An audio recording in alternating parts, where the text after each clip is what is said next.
If you walked down Alder Lane on a cold November evening, you probably would not look twice at number 14.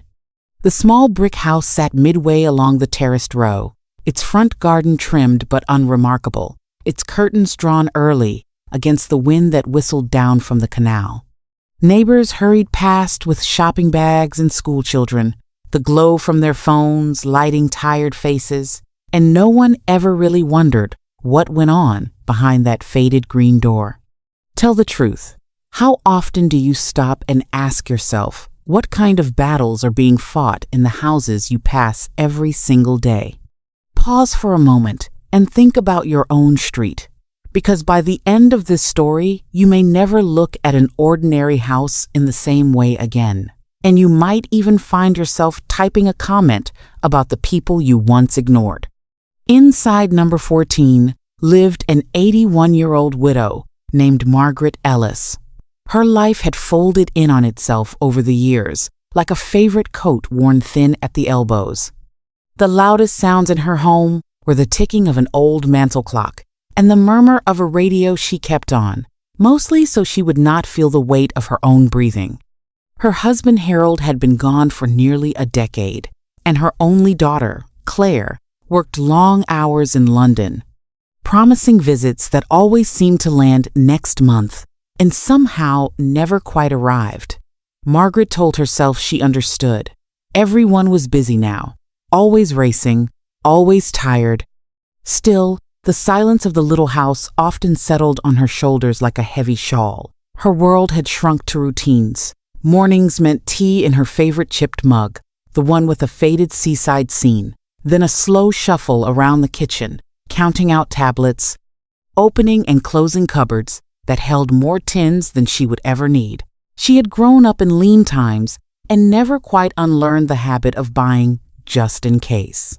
In the afternoons, she watched the same quiz shows, the same news cycles, listening to people argue about politics she no longer trusted. On Sundays, she went to church if her knees behaved.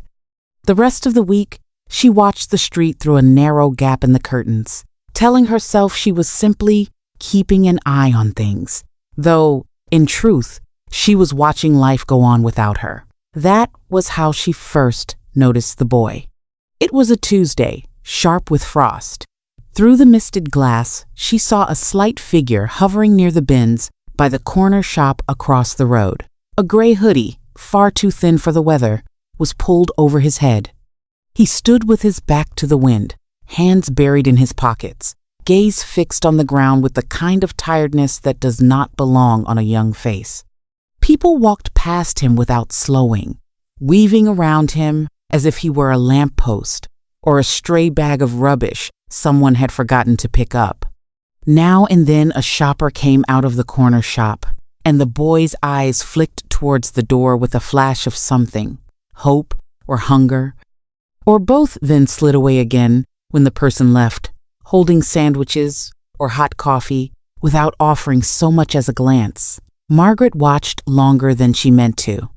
There was something in the way he hunched his shoulders, in how he shifted his weight from foot to foot, as if trying to keep some feeling in his toes, that tugged at a memory she did not want to disturb.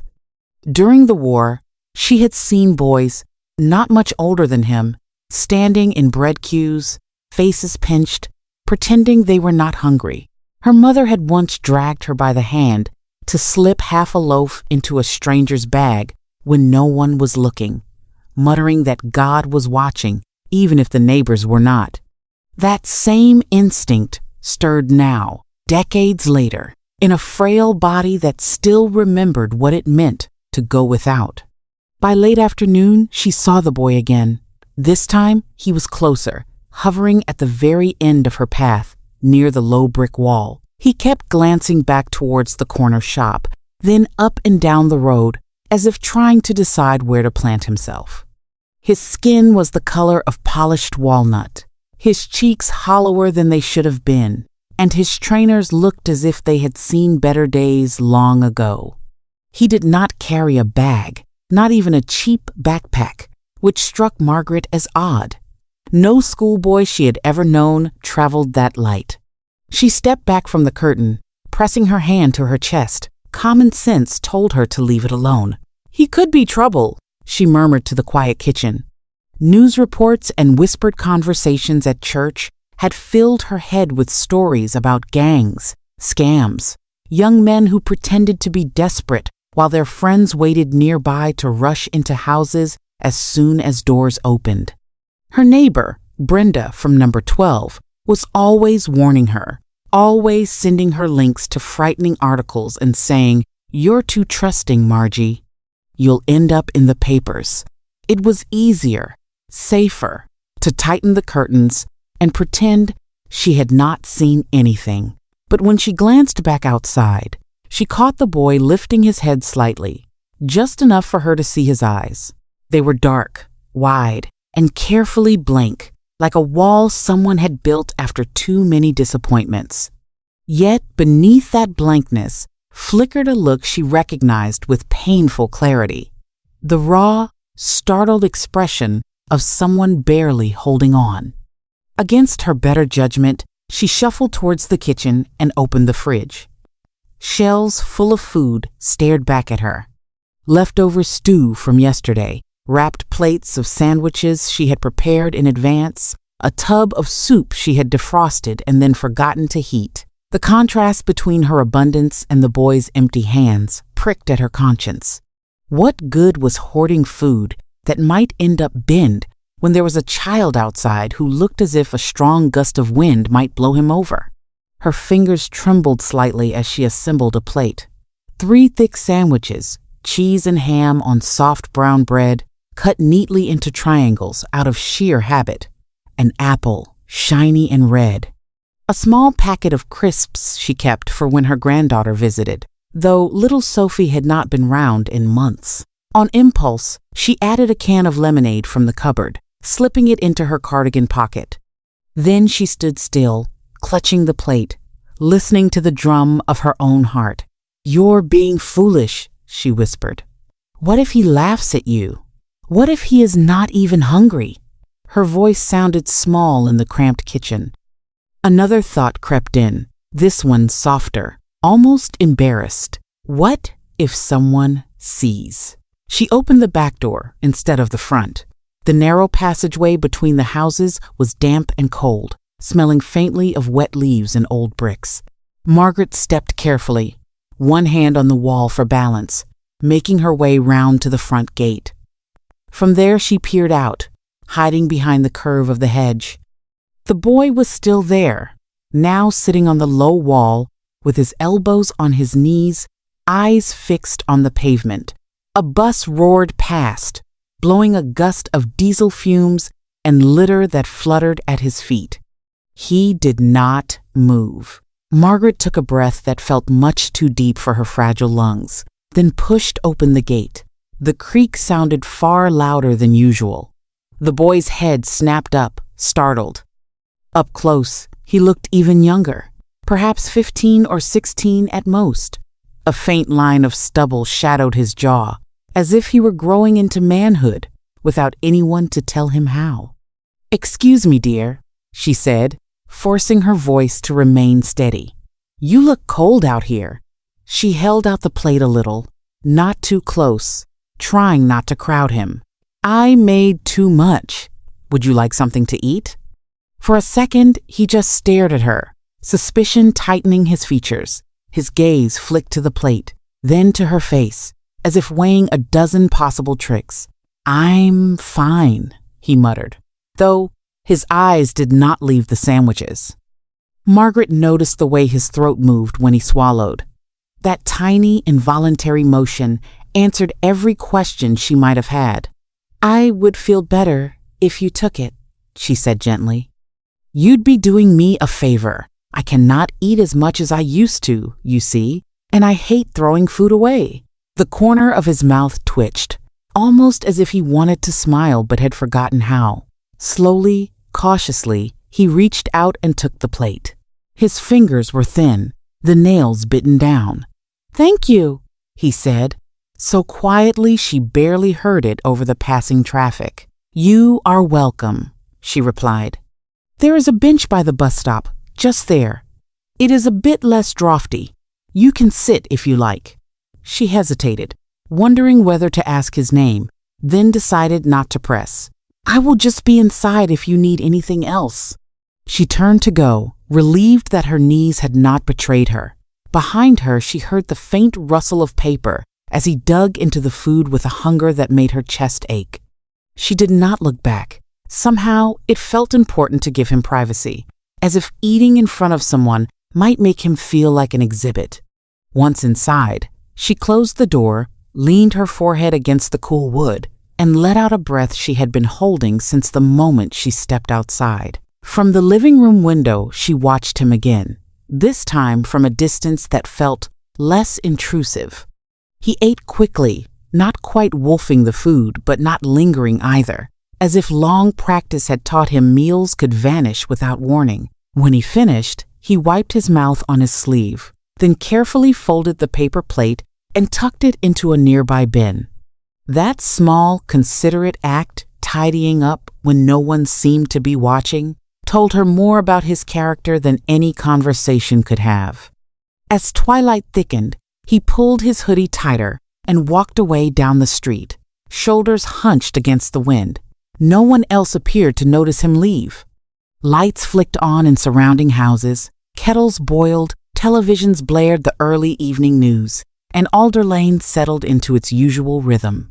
Only Margaret stood at her window, one hand resting on the curtain, feeling as if something in her life had just shifted by a fraction of an inch, too small to see clearly, yet impossible to ignore. She did not know then that this quiet, almost accidental act of kindness, this single plate of sandwiches offered in secret, would unravel a story so extraordinary that the entire street would one day stand in her tiny front garden, eyes shining with tears, struggling to believe who that homeless boy really was. The next morning, frost traced delicate patterns across the windows of number 14, and Margaret woke earlier than usual, a faint sense of anticipation tugging at her mind even before she remembered why. She lay still for a moment, listening to the familiar creaks of the house as it warmed under the central heating. Then the memory of the boy outside her gate drifted back, clear as the face of an old friend. It startled her how quickly concern for a stranger had slipped into her thoughts, as if he had always been part of the landscape of Alder Lane, rather than a figure who had appeared out of nowhere only yesterday. She wondered whether he would come back, and if he did, whether she would have the courage to approach him again. After breakfast, she shuffled back to her spot by the living room window and pulled the curtain aside just enough to see the street. Cars edged past patches of black ice, parents dragged reluctant children towards school, a delivery van blocked half the road while someone shouted about a missing parcel. Life went on exactly as it always did, yet Margaret found herself scanning every face that passed, looking for a gray hoodie and a thin frame huddled against the cold. Hours stretched longer than usual, each tick of the mantel clock nudging her impatience. At one point, she even scolded herself aloud, asking why she was fretting over a boy who might have wandered far away by now. But the questions did not steady her heart. It was early afternoon when she finally saw him again. He appeared at the far end of the street, walking slowly, shoulders rounded as though the weight of the sky pressed down on him alone. The same hoodie, the same worn trainers, the same empty hands.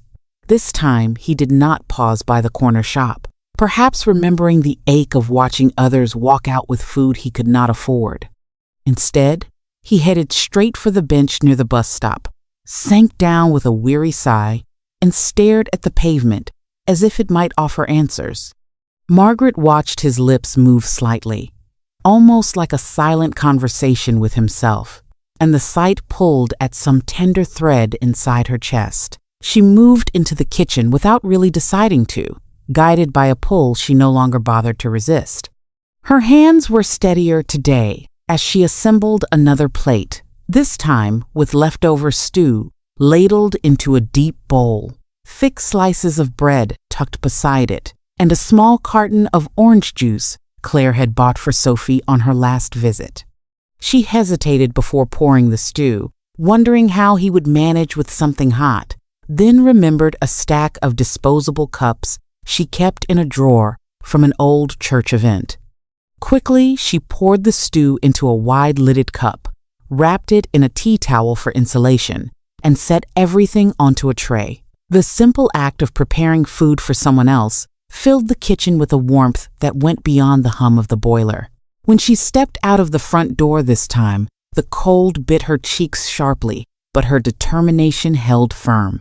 The boy looked up as soon as he heard the gate, recognition flickering across his expression before suspicion settled back in, like clouds covering a brief patch of blue sky.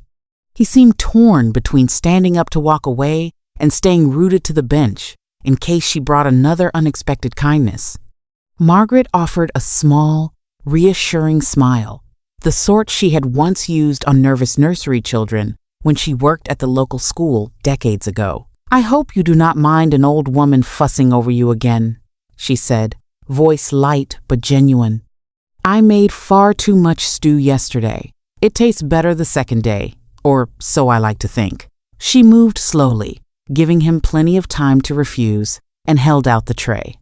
Steam curled from the cup in delicate spirals, carrying the comforting scent of vegetables and herbs into the chilly air. The boy's nostrils flared involuntarily, and the defensive line of his shoulders softened just a fraction. "You did not have to," he murmured, though his eyes remained fixed on the food. "You do not even know me." There was no rudeness in his tone, just bewilderment, as if genuine generosity were something he had only read about rather than experienced. "Perhaps not yet," Margaret replied, "but I know what hunger looks like, and it does not care what name you were given." The words surprised even her as they left her mouth, but once spoken, they felt right. Anchored in a lifetime of memories she rarely allowed herself to revisit. "Please, have it while it is hot. I would feel terrible if it went to waste." He accepted the tray with careful hands, as though afraid he might drop it, and took a tentative sip from the cup. Heat flushed his cheeks, and his eyes flicked up to meet hers, with a mixture of relief and disbelief. "This is really good," he said, a little louder now, as if honesty had nudged aside caution for a moment. "Thank you, miss." The simple gratitude in his voice carried more weight than elaborate speeches Margaret had heard at charity events over the years. "You are very welcome," she answered. For a moment, they simply stood there, sharing an awkward yet oddly peaceful silence. Margaret considered asking a dozen questions swirling in her mind where he slept, whether he had anyone looking out for him, how he had ended up on this quiet street instead of in a shelter, but each one felt like an intrusion. Instead, she chose a gentler path. "Would you mind telling me your name?" she asked. "I feel strange talking to you like this without knowing what to call you." He hesitated, spoon hovering halfway to his mouth, then gave a small nod as if coming to a decision. "It is Daniel," he said. "Daniel Okafor." He pronounced the surname carefully, each syllable crisp, perhaps used to people stumbling over it. "My friends used to call me Dan, I guess." The way he said "used to" carried a story all its own. "Daniel," Margaret repeated, testing the sound. "It suits you." She liked that it meant "God is my judge," a detail she remembered from an old Bible study, though she did not mention it aloud. "My name is Margaret Ellis, but you can call me Margaret if you like, or Mrs. Ellis, if that feels more comfortable. I was a nursery teacher once, and some habits never quite leave you." She offered a small, self-conscious laugh.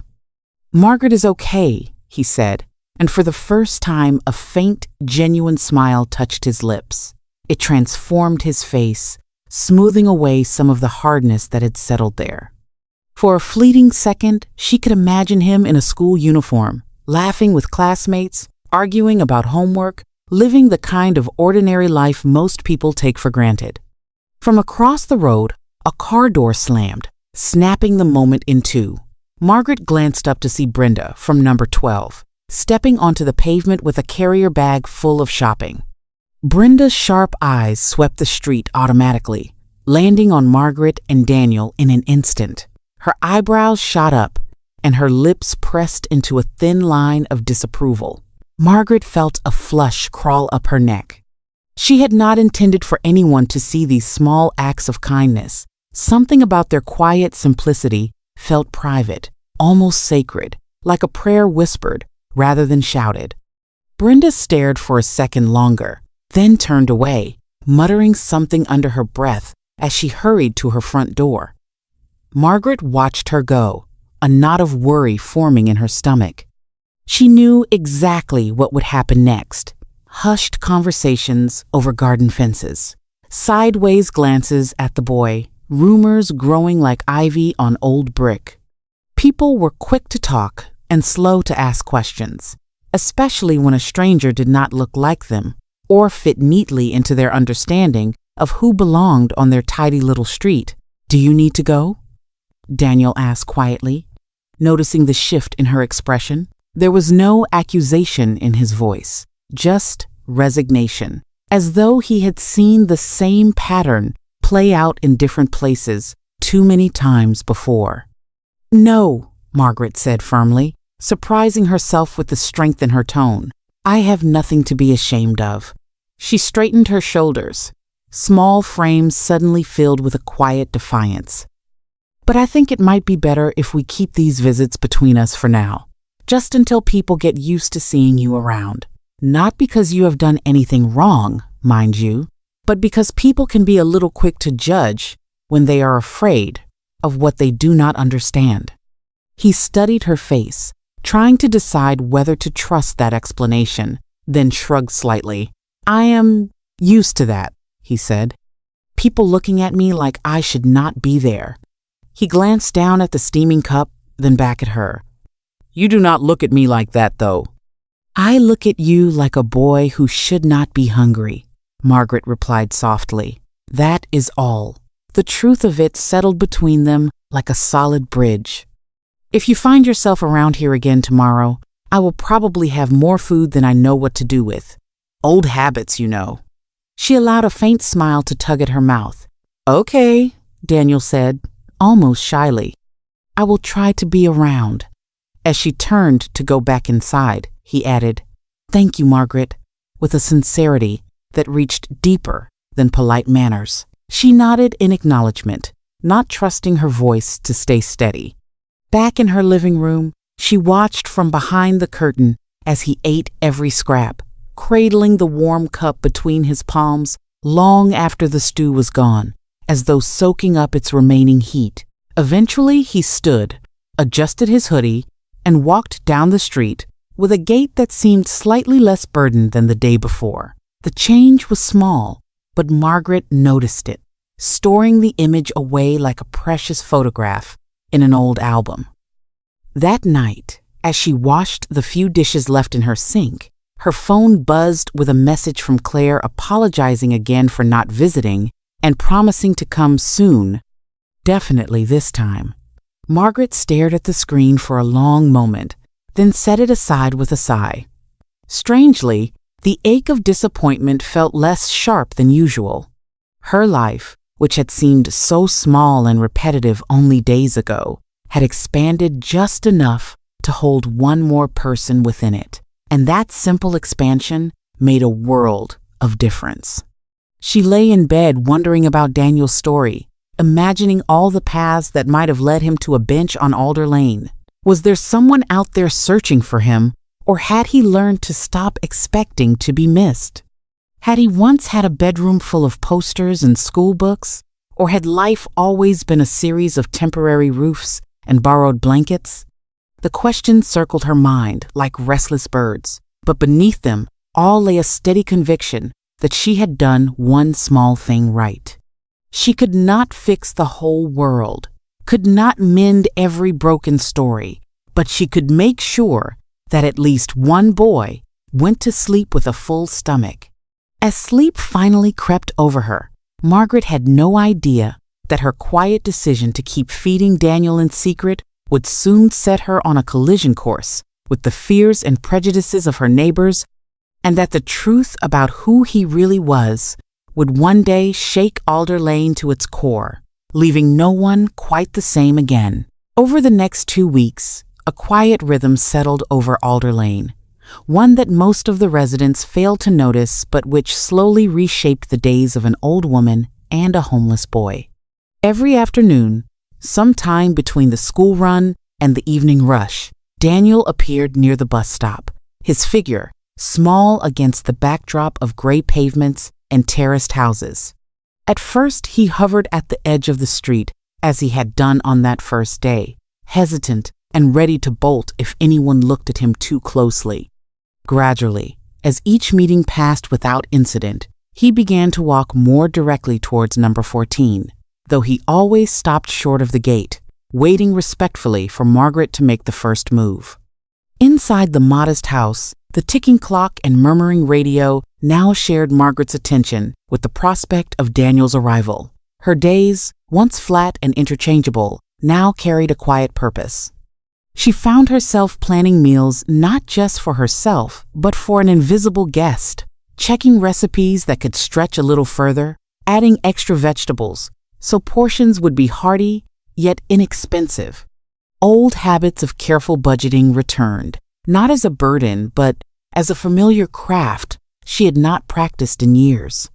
When she stood at the stove stirring a pot of soup or watched a shepherd's pie brown in the oven, she felt an old, almost forgotten warmth, the simple joy of feeding someone who needed it. Their conversations lengthened slowly, like roots working their way through stubborn soil. At first, Daniel spoke little, answering questions with brief replies, as if each word carried a cost. He told her he was 16, that he had been moving between different hostels and temporary places for months, that sometimes beds were full, and he slept in doorways or on late-night buses when he could. When she gently asked about his family, a shudder dropped across his face, and he shook his head. "It is complicated," he muttered, eyes fixed on the food in his hands, and she sensed that pushing further would only deepen wounds she was not yet trusted to touch. Margaret respected those boundaries, though his reticence tugged at her curiosity and compassion. Instead of prying, she shared small pieces of her own life, stories that did not demand anything in return. She told him about growing up in the shadow of war, about walking to school with gas masks in cardboard boxes, about ration books and the thrill of fresh oranges at Christmas. She described the noisy classroom she had once managed, the endless stream of children who had passed through her care, some shy, some wild, all hungry for attention. As she spoke, she watched Daniel's guarded expression ease, his eyes brightening with interest, his questions becoming more frequent and more open. "Did you like being a teacher?" he asked one chilly afternoon, cupping hot chocolate between his hands as steam fogged the air. He had just accepted a plate laden with jacket, potatoes, and beans, the humble, filling meal disappearing at a pace that still made her heart ache. "I loved it," Margaret answered without hesitation. "Not every moment, mind you. There were days when I wanted to sit in the supply cupboard and refuse to come out. Children can be exhausting, but I always felt that what I did mattered. Small things, you know? Remembering who was good at drawing, who needed extra help with reading, who never had a proper lunch and tried to hide it." She paused, studying his face thoughtfully. People underestimate how much difference it makes when someone actually sees you. Daniel stared at her for a long moment, then looked away, blinking quickly. "Yeah," he said eventually, voice rough around the edges. "Most of the time I feel like I am invisible, unless I am doing something wrong. Then everyone notices." Those words echoed in Margaret's mind later that evening as she washed dishes in the quiet kitchen. She thought of neighbors who would cross the road rather than share a pavement with a boy like Daniel, of headlines that painted young homeless people as criminals first and human beings second. of the way even well-meaning acquaintances at church sometimes spoke about the homeless, as if they were a single, faceless mass instead of individuals with histories and hopes. The injustice of it stirred a slow, steady anger inside her, the kind that did not shout but refused to sit down and be silent. While the bond between Margaret and Daniel deepened, the rest of Alder Lane began to notice the mysterious pattern of his appearances. Brenda from number 12 proved particularly observant. Each afternoon, as she returned from errands or stepped out to shake crumbs from a tablecloth, she saw the same slim figure near the bus stop, the same gray hoodie, the same watchful eyes. She noticed, too, that whenever Daniel happened to be present, Margaret emerged from number 14, carrying plates, cups, or small parcels wrapped in foil. At first, Brenda assumed it was a one-off act of pity. When days turned into weeks, her concern hardened into disapproval. One damp Wednesday, while Margaret was adjusting her garden bins, Brenda marched over with her familiar air of brisk purpose, coat fastened to the throat, hair sprayed into disciplined submission. She glanced towards the bus stop, where Daniel sat quietly scrolling on a battered phone someone must have given him, then leaned closer to Margaret, lowering her voice though the edge in it remained sharp. "Margie, I mean this kindly," she began, which Margaret knew from long experience was Brenda's way of introducing something unkind. "You really ought to be careful with that boy. I have seen him hanging around here nearly every day. People are starting to talk." "Talk about what?" Margaret asked, straightening slowly.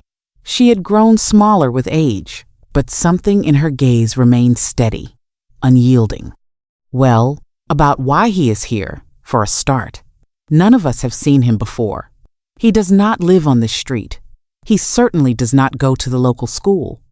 I asked Alice at number 9 if she recognized him, and she said no. You cannot be too careful these days. There are gangs, you know. They use polite old ladies as cover. You let them in for a cup of tea, and the next thing you know, your house is empty and you are in hospital. I read about it on the community page." Margaret felt a surge of irritation, tempered by the knowledge that Brenda's fear came as much from ignorance as malice. "He is a boy who is having a difficult time," she replied evenly. "That is all you need to know. I share some food with him because I have more than enough. It is hardly a criminal enterprise." Brenda pursed her lips. "You do not know that he has not done anything wrong. Just look at him. He is never with parents, never with friends. It is not normal. And, forgive me for saying so, but you live alone. You are vulnerable. That sort of thing makes you a target." Her gaze drifted back to Daniel, eyes narrowing. "I am only thinking of your safety." "My safety is not in danger from that child," Margaret said, using the word deliberately. "In any case, I have lived long enough to decide for myself whom I trust and whom I feed." She did not raise her voice, yet the quiet steel in her tone caused Brenda to recoil slightly, unused to encountering resistance from someone she thought of as fragile. "At least tell someone at the council or call one of those outreach numbers," Brenda persisted. "If he is really homeless, that is what services are for. You cannot fix every stray who wanders down this road with a plate of stew." "I never claimed to fix anything," Margaret answered. "I am simply making sure he does not go hungry when he passes by. There is nothing wrong with that." For a moment, a spark of mischief lit her eyes. "If you are so concerned, perhaps you might consider bringing him something yourself. You make enough noise about your baking at the church fair." And Brenda stiffened, horrified. "I would not encourage him to hang around," she snapped. "What sort of message does that send to the younger children on the street? They see someone loitering, getting handouts, and they think that is acceptable. It undermines standards." Margaret swallowed a retort that rose hot and bitter, choosing her words carefully. "Perhaps it might teach them that kindness is not something to be rationed," she said. "Now, if you will excuse me, I have washing to finish." She turned towards her door, signaling an end to the conversation, though her heart pounded with the force of unspoken arguments. As she stepped back inside, she caught a glimpse of Daniel watching from the bench. His posture had stiffened, a familiar wariness returning as he realized he had become the subject of yet another cautious discussion between strangers. Margaret's chest tightened. She hated the idea that he might believe he was a burden, an inconvenience, when to her he had become a lifeline as much as she was one for him. Later that day, when she carried out a plate of pasta and garlic bread, she found him quieter than usual, his replies clipped, his eyes shadowed. "If it is causing trouble," he said abruptly after a few minutes, "I can stop coming. I do not want people making things hard for you because of me." The matter-of-fact tone with which he offered to remove himself from her life sliced through her resolve like thin ice cracking underfoot. "Do not ever think you are the cause of their unkindness," Margaret replied, sitting down beside him on the bench for the very first time. Her knees protested, but she ignored them. That comes from their own fear, from stories they tell themselves about who is safe and who is not. If I let that fear decide what I do, I would have missed out on knowing you. That would be my loss, not theirs. He looked at her, genuinely taken aback. "You really mean that?" "I do," she answered. "Having you to cook for has given my days more meaning than you probably realize." I was getting rather tired of listening to my own thoughts. "Now I get to hear yours as well, when you feel like sharing them." She offered a small smile. "If you want to keep coming, you are always welcome. If you decide to move on, that will be your choice, not mine, and I will wish you well. But do not vanish just because a few people have forgotten how to look at another human being without suspicion." Something in her sincerity seemed to dismantle a wall Daniel had kept firmly in place. He exhaled slowly, shoulders dropping, some invisible weight lifting. "Okay," he said quietly. "I will keep coming, for now at least."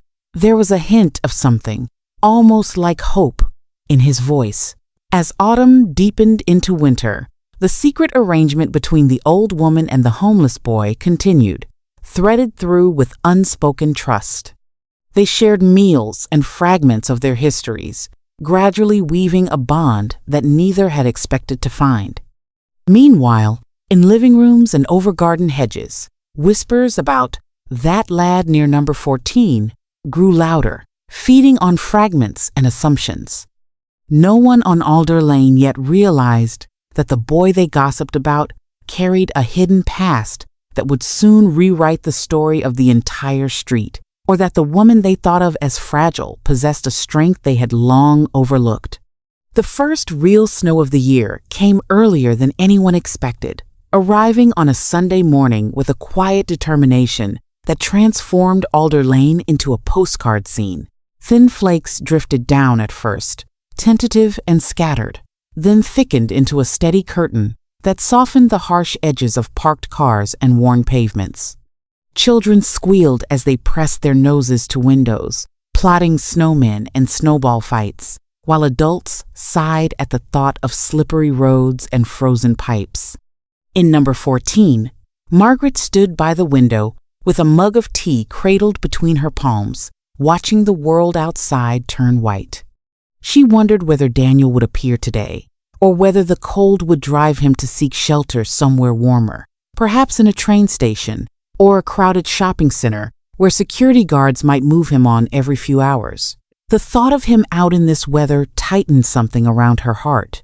She had not seen him for 2 days. On Friday, he had not come at all, and on Saturday, he had appeared only briefly, looking exhausted, a bruise blooming faintly beneath one eye. He had brushed off her concern with a muttered, "It is nothing, do not worry," before wolfing down a plate of pasta so fast she knew he was hiding more than hunger. When she had tried to ask whether he felt safe where he was sleeping, he had given a half shrug and changed the subject, deflecting with a question about her favorite childhood memory. She had answered, offering a story about building snow shelters with her brothers after the war. But even as she spoke, she had watched him closely, storing away every detail of his withdrawal, like a teacher noting signs in a troubled child. Now, as snow continued to fall, she debated with herself. Part of her wanted to ring the council, or one of the outreach numbers Brenda had mentioned, to demand that someone help this boy who had slipped through every net. Another part feared that involving authorities without his consent might sever the fragile trust between them. She knew, from news reports and conversations at church, that not everyone who came into contact with social services emerged feeling protected. Daniel carried that wariness like a second skin. If she betrayed his confidence, he might disappear from Alder Lane altogether, and the thought of never knowing what became of him filled her with a grief that surprised her with its intensity. By early afternoon, the snow had thickened into a soft blanket. Margaret was stirring a pot of lentil soup, humming an old hymn under her breath, when she heard a hesitant knock on the front door. It was so light that she almost missed it, more a suggestion of sound than a firm request. Wiping her hands on a tea towel, she moved carefully down the hallway, joints protesting each step, and opened the door to find Daniel standing on the threshold, shoulders dusted with snow, eyelashes tipped in white. He looked smaller than usual, as if the cold had shrunk him. "You must be freezing," she said, the words leaving her mouth before she could soften them. "Come in, quickly, or you will turn into an icicle on my doorstep." She stepped aside, holding the door wide. He hesitated for a fraction of a second, glancing nervously past her into the dim hallway, then nodded and stepped inside. The trust implicit in that movement hit her with unexpected force. Until now, he had always stayed outside, accepting food on the bench or by the wall. Inviting him in felt like crossing an invisible line, one that separated casual charity from something deeper and more intimate. The warmth of the house wrapped around him like a blanket. He stamped snow from his trainers and pushed back his hood, revealing tight curls flattened by dampness.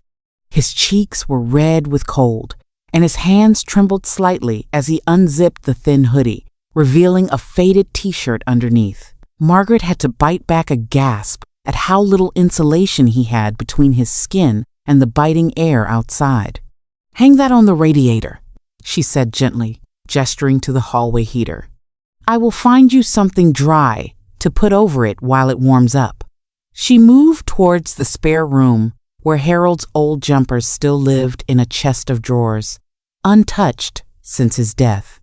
For years, she had been unable to part with them, as if the smell of wool and tobacco held pieces of him she could not bear to release. Now, as she lifted a navy jumper with worn cuffs, she realized she finally knew who should wear it.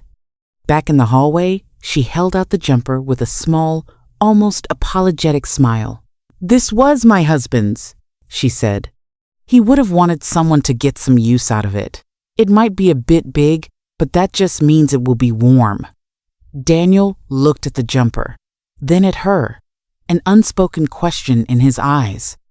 "Are you sure?" he asked quietly. "I do not want to take something important from you."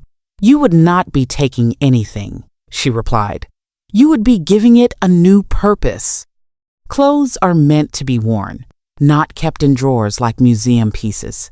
There was a lightness in her tone, but her throat tightened as she imagined Harold's reaction if he could see them now.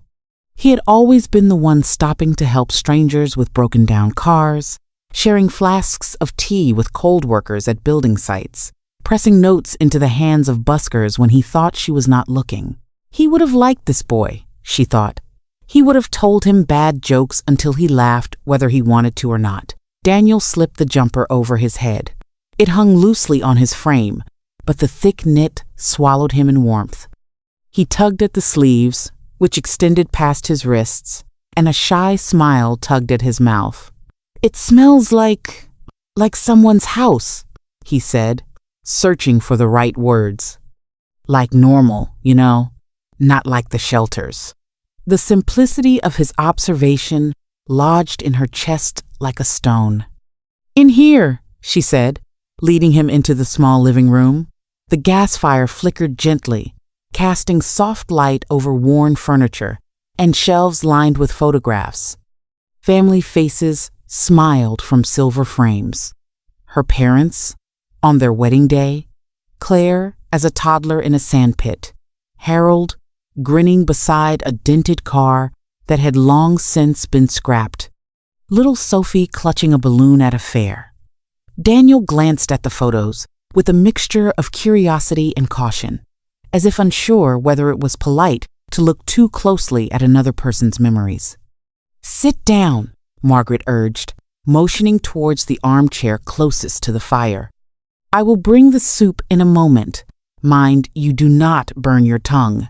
I have rather over-enthusiastic radiators and a temperamental stove." He sat gingerly, perching on the edge at first, then slowly surrendering to the chair's embrace as heat began to seep into his bones. His shoulders dropped, the constant tension in his posture easing for the first time since he had walked through her door. When she returned with 2 steaming bowls and slices of buttered bread, they ate in companionable silence for several minutes, the only sounds the clink of spoons and the muffled hush of snow against the windows. Margaret watched him from the corner of her eye, noting how he blew on each spoonful, how he closed his eyes briefly at the first taste, as if committing the flavor to memory. She wondered when he had last eaten a meal in an actual home, rather than hunched in a doorway or at a crowded soup kitchen. Halfway through his bowl, he set the spoon down with a soft clatter and stared into the swirling surface of the soup, gathering courage. "Can I ask you something?" he said at last, voice quieter than the ticking clock. "Of course," Margaret replied, placing her own spoon carefully on the saucer. "You can ask me anything. I may not always have a good answer, but I will try." "Why are you doing this?" he asked, still not quite meeting her gaze. "Really? Is it just because you feel sorry for me? Or because, I do not know, church people said you should?" Asked. There was no bitterness in his tone, just a weary curiosity, as if he had learned to question every kindness for the strings it might conceal. Margaret thought carefully before answering. "Pity gets tired very quickly," she said slowly. "It might make someone give you a coin once, or bring a bag of old clothes, but it does not usually last for weeks. Guilt does not last long either. People feel better after one good deed and then go back to their lives. What keeps me going is something different." "What is it then?" he pressed, frowning slightly. "Loneliness," she answered, surprising herself with her own honesty. "And love, I suppose. I was lonely before you came along, more than I like to admit. My husband is gone. My daughter has her own life. My granddaughter is growing up fast. Most days, I barely spoke to anyone besides the cashier at the shop. When you first stood outside that corner store, I saw a boy who looked like he had been left out in the cold by the world. Something in me recognized that feeling. Helping you makes my days feel useful again. Sharing food with you reminds me I still have something worth giving." She met his eyes directly. "So you are not just a project or a good deed. You are a person I am grateful to know." He swallowed hard, Adam's apple bobbing, and looked away, blinking rapidly. For a moment, Margaret feared she had said too much, laid too much of her own vulnerability bare.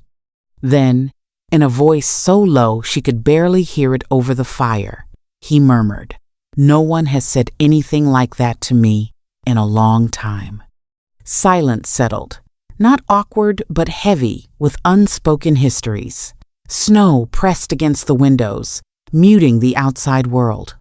Somewhere up the street a child squealed with laughter. Then the sound faded, swallowed by the thick air. After a while, Daniel picked up his spoon again, but his thoughts had clearly shifted.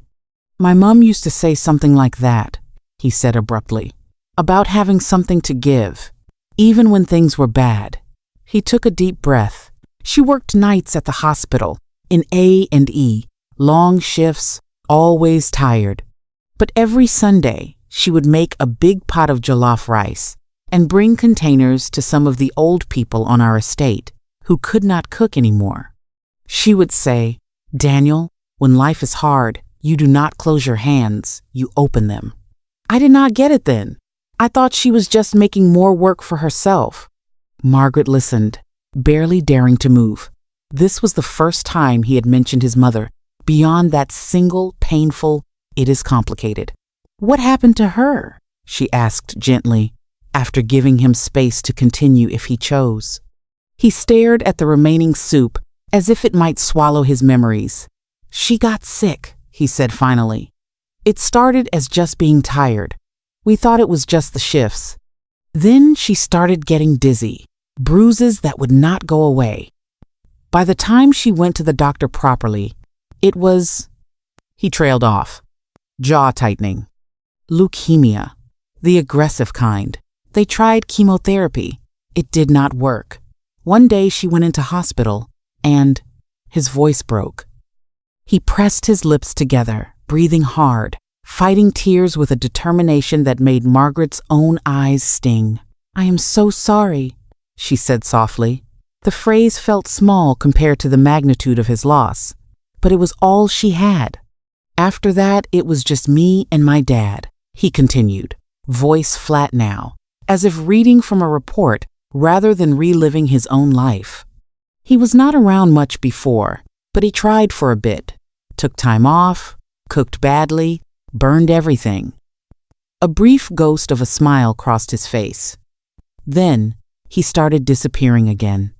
Nights out that turned into days. Arguments with people on the phone about money.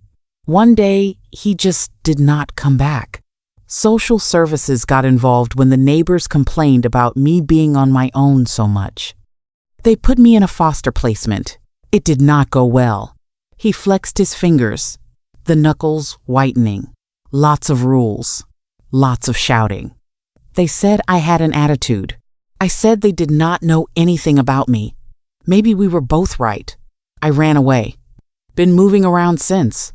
Margaret felt a fierce surge of protectiveness, an almost maternal urge to gather him into her arms and shield him from every blow the world had dealt him. She held herself still, sensing that he needed space more than he needed touch right now. "You have been carrying all of that on your own," she said quietly. "No wonder you look tired." He let out a sound that was almost a laugh, though there was no humor in it. "Being tired is better than feeling too much," he muttered. "When you keep moving, you do not have time to think about everything you have lost." "And yet you came back here," she pointed out gently. "Day after day. You let yourself rest on that bench. You let me see you. That tells me there is a part of you that still wants connection, however much the rest of you is afraid of it." He looked at her, startled by the accuracy of the observation, then shrugged as if hoping to appear indifferent. "Maybe," he conceded. "Or maybe your cooking is just that good." She smiled, allowing him the deflection. "Flattery will get you seconds," she said, standing up to fetch more bread.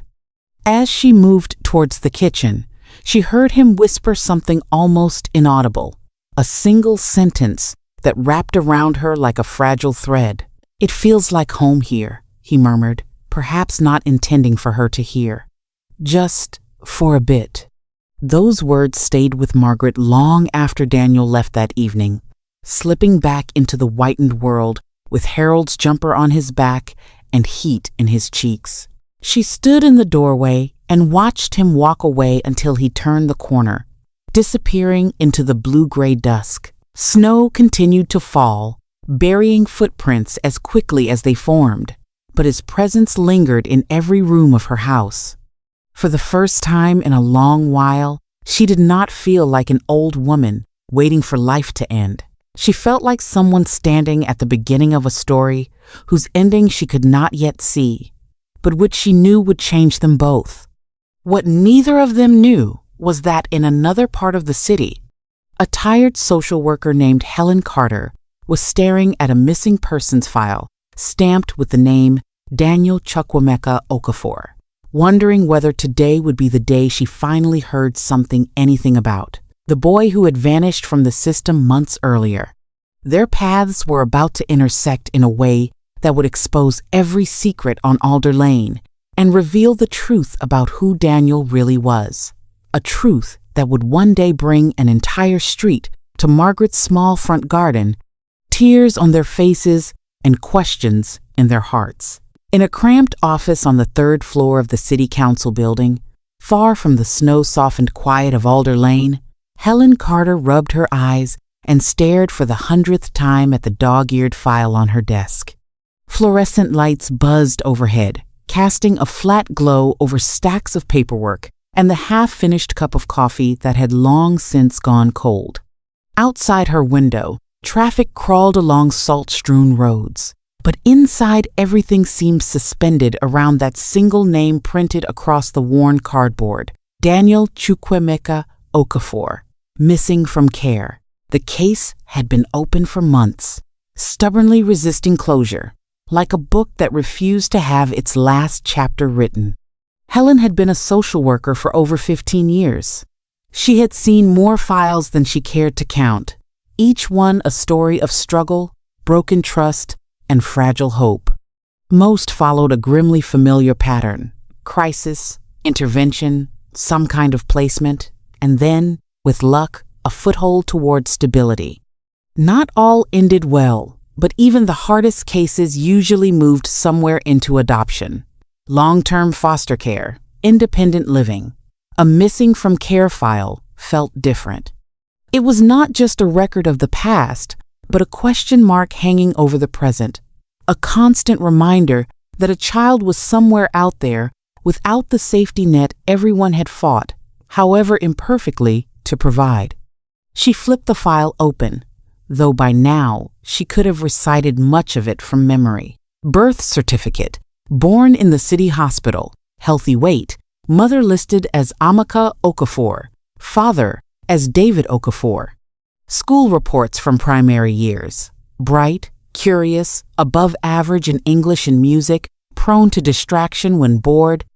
Notes from a head teacher praising his empathy with younger children and his remarkable ability to diffuse playground arguments. Then the turn: hospital letters, oncology reports, a death certificate carrying his mother's name and a date that still made Helen's chest ache when she saw it.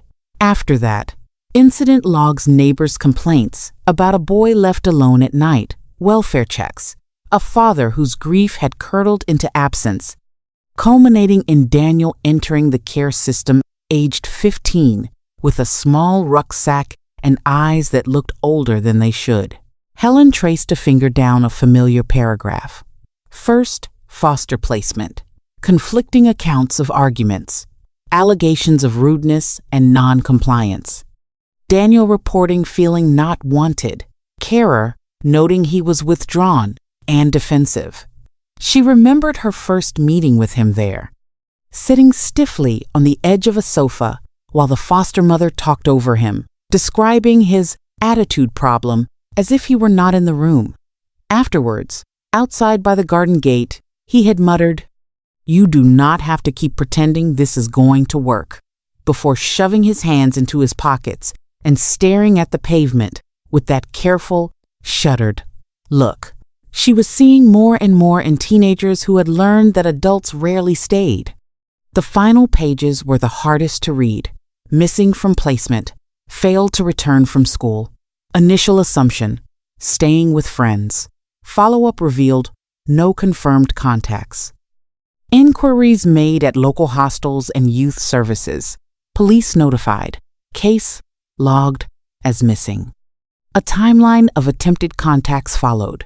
Calls to his father's last known number, visits to addresses he had once mentioned, emails to schools and youth clubs. The same phrase appeared again and again in the notes: no new information. Each repetition felt like a small failure etched into the margins. Helen closed the file gently, as if any sudden movement might scatter its fragile contents.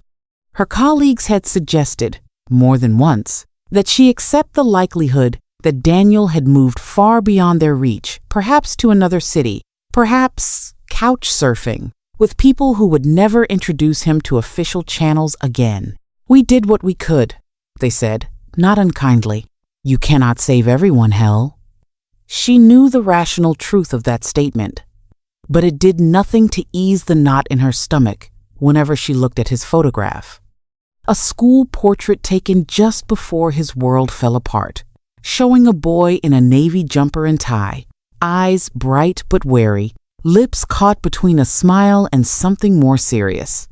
She had just reached for her coffee when the office phone rang, its shrill tone slicing through the afternoon fog. Habit made her glance at the digital display first. Reception. Walk-in inquiry. She picked up the receiver and forced her voice into professional calm. "Children's Services. Helen Carter speaking." "Helen, hi. It is Maria at reception," came the reply, the background hum of footsteps and occasional raised voices leaking faintly down the line. "Sorry to bother you. We have a resident here, from Alder Lane, an older lady, named Brenda. Hang on, I will check. Yes, Brenda Collins. She is asking if there is some way to report a suspicious youth hanging around her street." Maria's tone suggested she had already formed her own opinion about the seriousness of the complaint. Helen suppressed a sigh. The phrase suspicious youth almost always translated to someone young, poor, and in the wrong place. Still, duty required she hear the details. "Did she give any specifics?" Helen asked. "Has there been any actual incident? Threats? Damage? That sort of thing?" There was a muffled exchange as Maria covered the receiver. Then she came back on the line. "She says he is loitering near the bus stop every afternoon, getting free food off an elderly neighbor. Claims he might be part of a gang or planning something. Apparently, he is about 16, black, often in the same gray hoodie. No sign of a parent or guardian.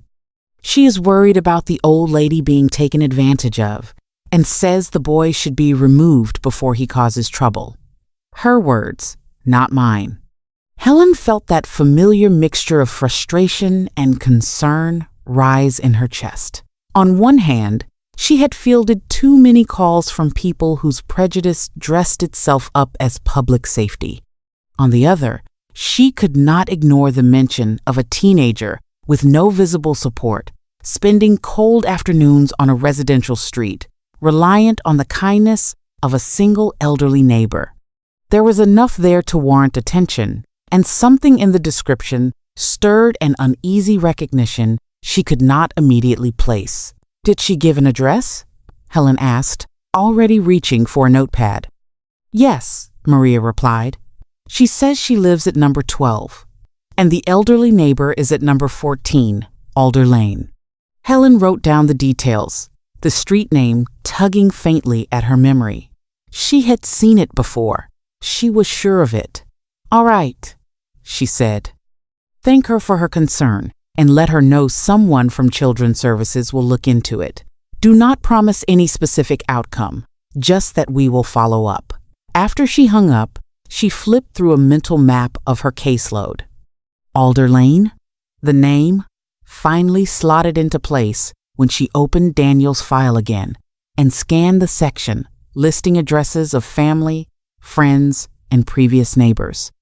There it was, jotted in neat biro under a heading titled Informal Support Network to explore Mrs. M. Ellis, retired nursery teacher, long-term resident, Alder Lane, exact number unknown.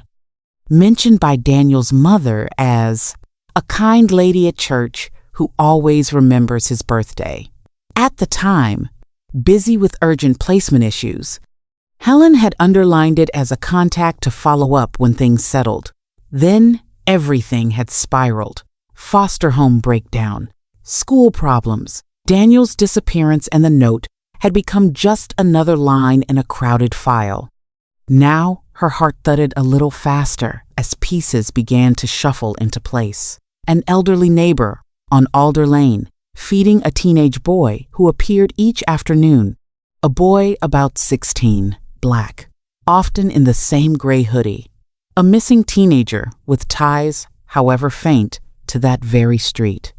Coincidence was always possible, but the timing, the description, the connection in the notes, it all felt like more than chance. She grabbed her coat from the back of her chair, ignoring the ache in her shoulders that came from too many hours hunched over paperwork. Before leaving, she paused at her manager's door. "I am heading out to follow up on a walk-in," she said when invited in. "Possible safeguarding concern about a young person hanging around a residential street? There may be a link to one of my missing from care cases." Her manager, a weary man named Tom, with kind eyes and a permanently furrowed brow, looked up from his computer. "Do you want someone to go with you?" he asked. "If this turns out to be nothing more than a neighbor overreacting, I would rather you not waste half your afternoon alone. I will be fine," Helen replied. "If it looks risky, I will call for support. Right now it sounds more like a welfare check than anything else." Tom hesitated, then nodded. "All right, keep your phone on, please. And Helen, if it is him?" He let the sentence trail off, knowing she understood. "If it is him, we will take it one step at a time," she said, though her stomach fluttered with a mix of hope and dread. Finding Daniel safe would be a relief beyond words, but it would also open a tangle of questions about where he had been, what he had endured, and whether he would even agree to return to a system that had already let him down. Snow was still falling as she stepped out of the council building, though the flakes had grown lazier, drifting rather than driving.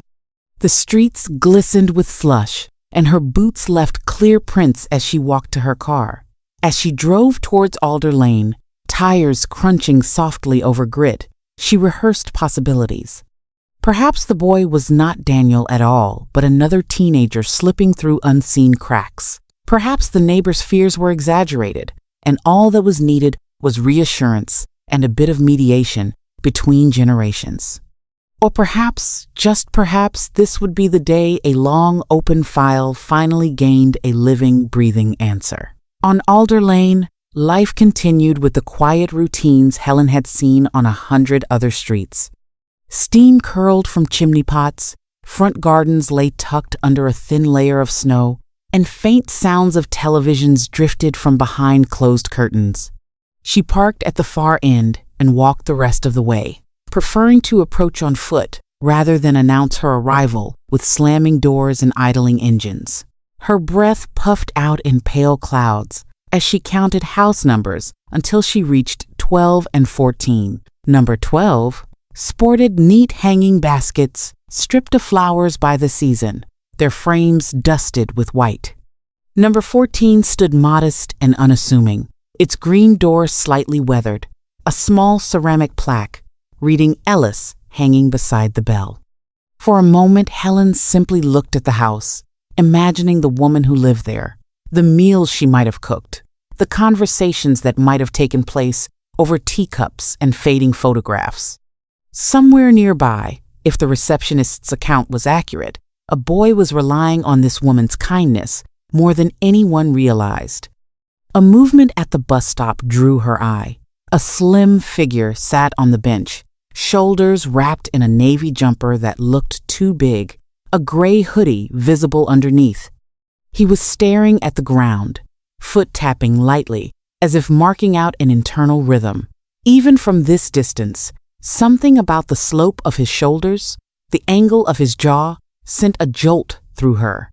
She had seen that posture in the school portrait that lay in Daniel's file, softened by time and forced smiles. Helen's hand tightened around the folder she carried, knuckles whitening. She forced herself to breathe slowly, to remember her training. Children did not respond well to adults who swooped in like storm clouds, loaded with assumptions and demands.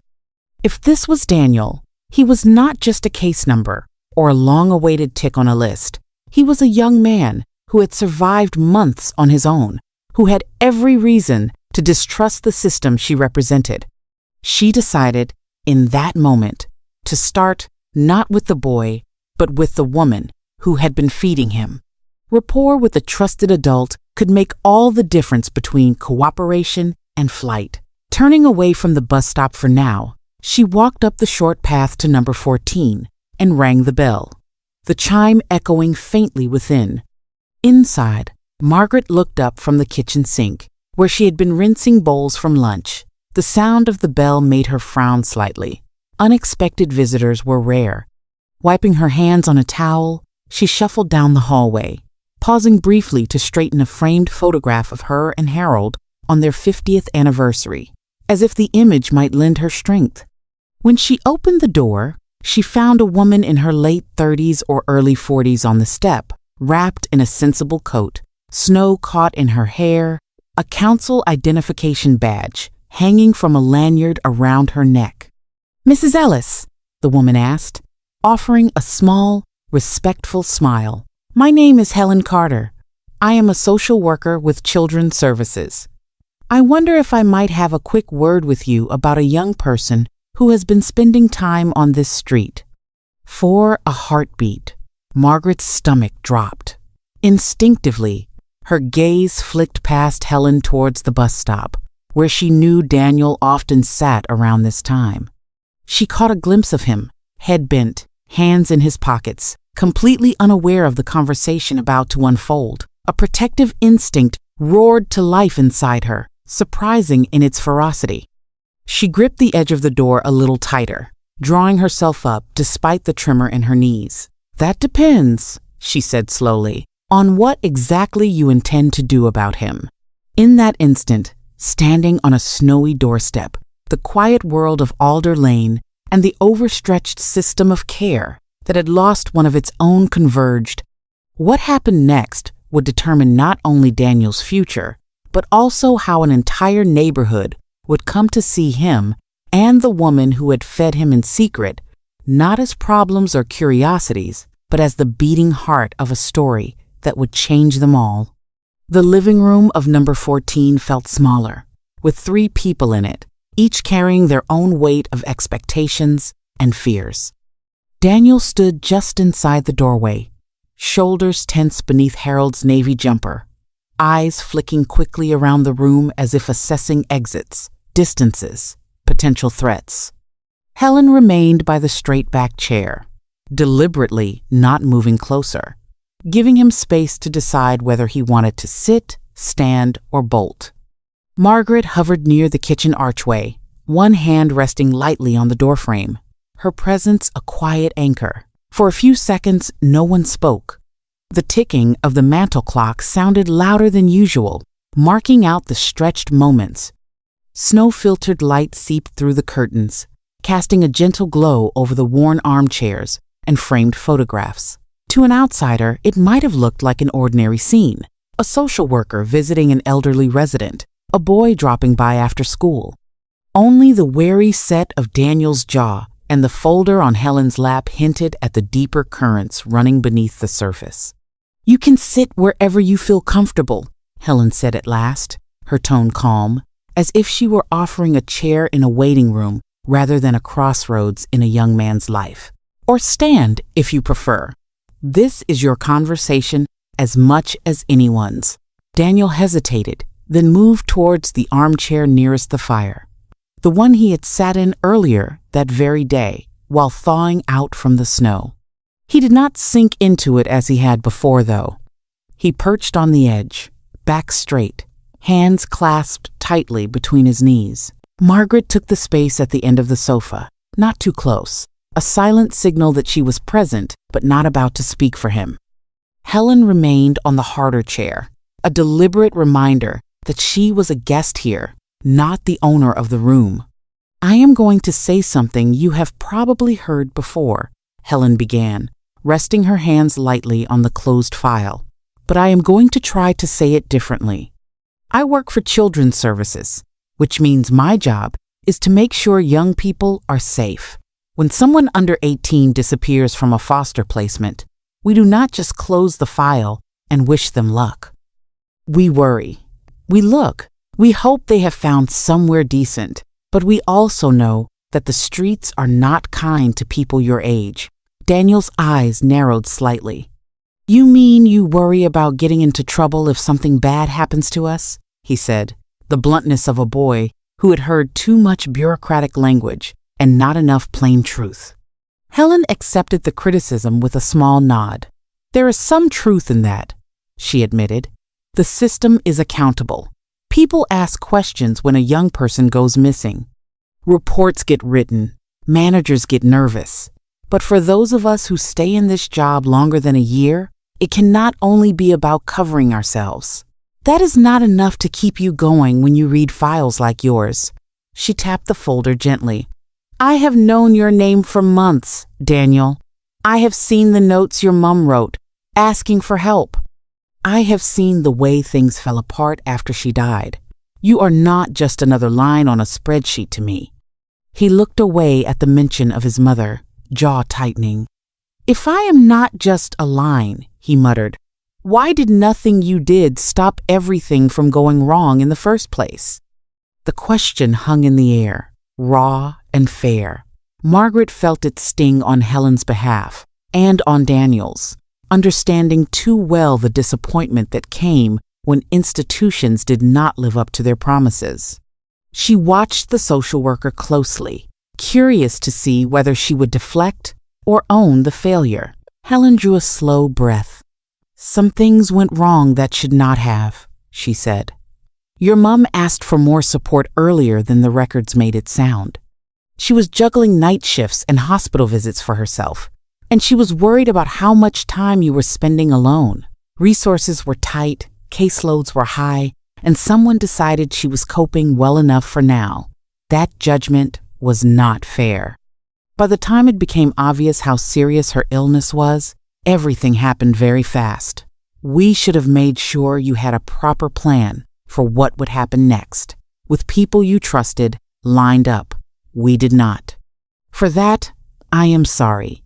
I know an apology does not fix it, but you deserve to hear one. Daniel blinked, clearly unused to hearing an adult in authority admit fault so plainly. It still would not have changed that she died, he said, voice flat. No, Helen agreed. Nothing could change that. But we might have done a better job of catching you when your world fell apart. Instead, you ended up in a house where you did not feel wanted, with carers who saw your grief as behavior rather than pain. When you ran, they focused on the rules you broke instead of asking why you felt you had to go. I have read their reports. I have also read the notes from your teachers who said you stayed after school to help younger kids with homework, and the hospital staff who said you brought your mom flowers even when money was tight. You are more than the worst few months of your life. His hands unclasped slightly, fingers relaxing by degrees. They never talked about that stuff, he said quietly. It was always the arguments, the days I did not want to go to school, the times I slammed doors.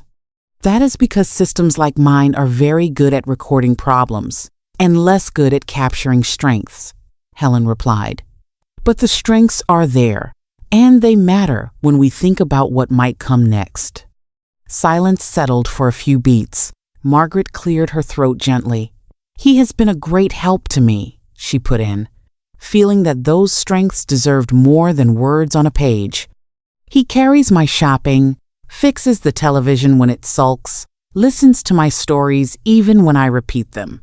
And he does not take more food than he needs, though I always tell him he is welcome to. That says something, I think. A flicker of embarrassment crossed Daniel's face. You do not have to make me sound like some saint, he muttered. I am not, she replied mildly. I am making you sound like a decent young man doing his best in very hard circumstances. There is a difference. Helen watched the exchange with interest, seeing in it a bond that had grown far beyond casual charity. Mrs. Ellis has become an important person in your life, she said, turning back to Daniel. That is obvious. I am not here to cut that tie. In fact, if you are willing, I would like to build around it, not against it. He frowned. What does that mean, exactly? It means we have options other than just dropping you back into a foster placement you hate or leaving you to sleep wherever you can, Helen explained. Because you are 16, you have more say now than you did when you were younger. There are semi-independent schemes, supported lodgings, mentors who work with you to plan the next couple of years. None of them are perfect. Resources are stretched, and you will still have rules and responsibilities. But some are designed for young people who do not fit easily into traditional foster care. He shifted, absorbing the information but still wary. Supported lodgings, he repeated slowly. What is that? Like renting a room in someone's house? In some ways, Helen said, you live with an adult who has been checked and approved, but they are more like a landlord and mentor than a parent. You learn life skills, how to budget, cook, manage appointments with someone on hand to guide you, but you have more independence than in foster care. Another option might be a small group home with staff on shifts, where everyone is around your age. It depends on what is available and what feels like the least bad fit for you.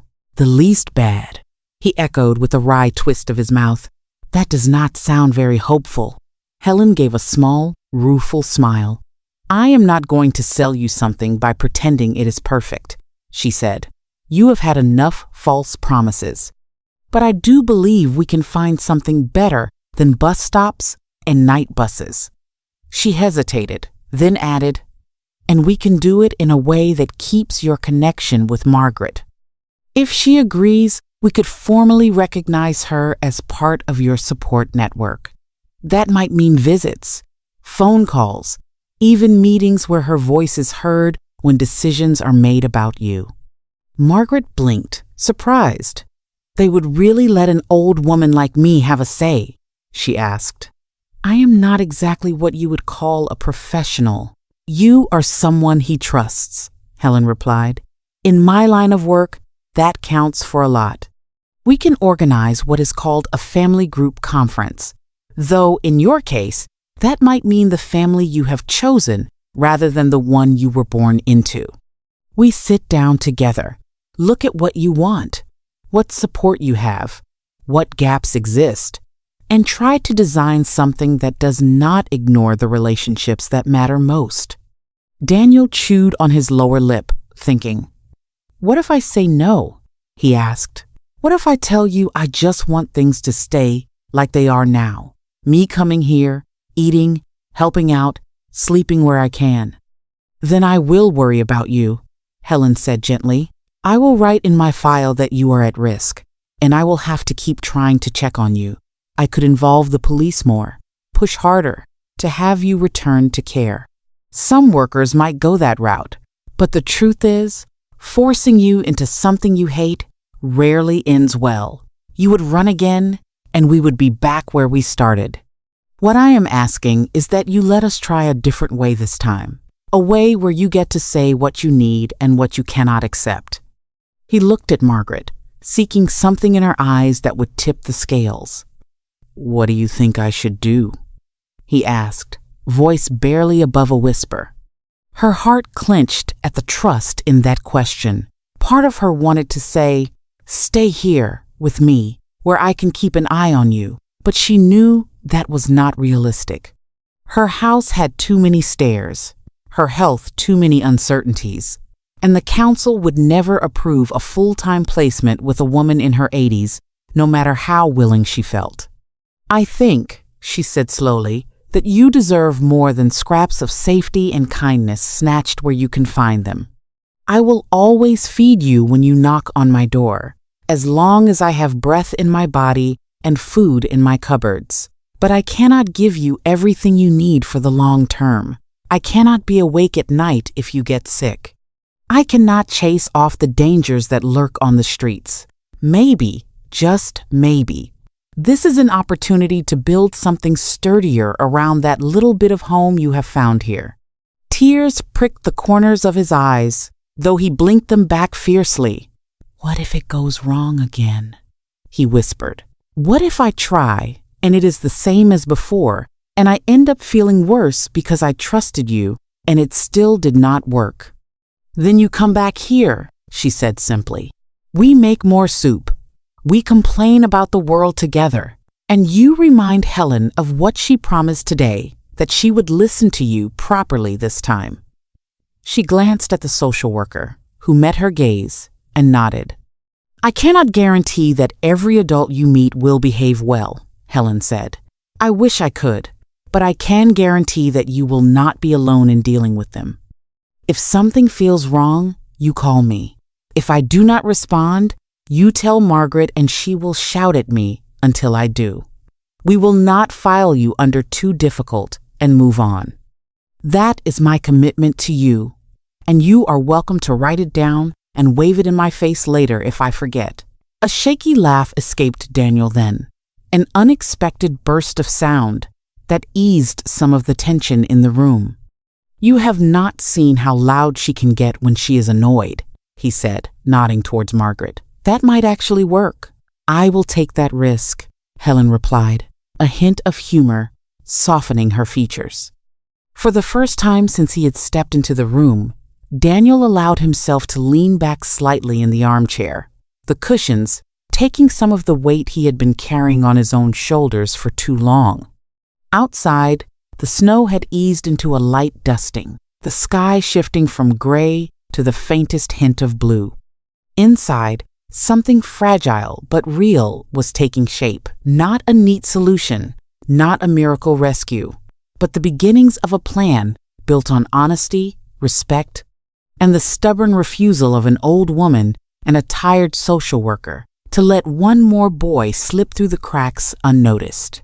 Okay, he said finally, voice steadier than before. I will try. I will talk to you. I will go to your meeting. I will listen. But I am not promising to say yes to everything. And I am not pretending. I am not scared. You do not have to pretend anything, Helen said.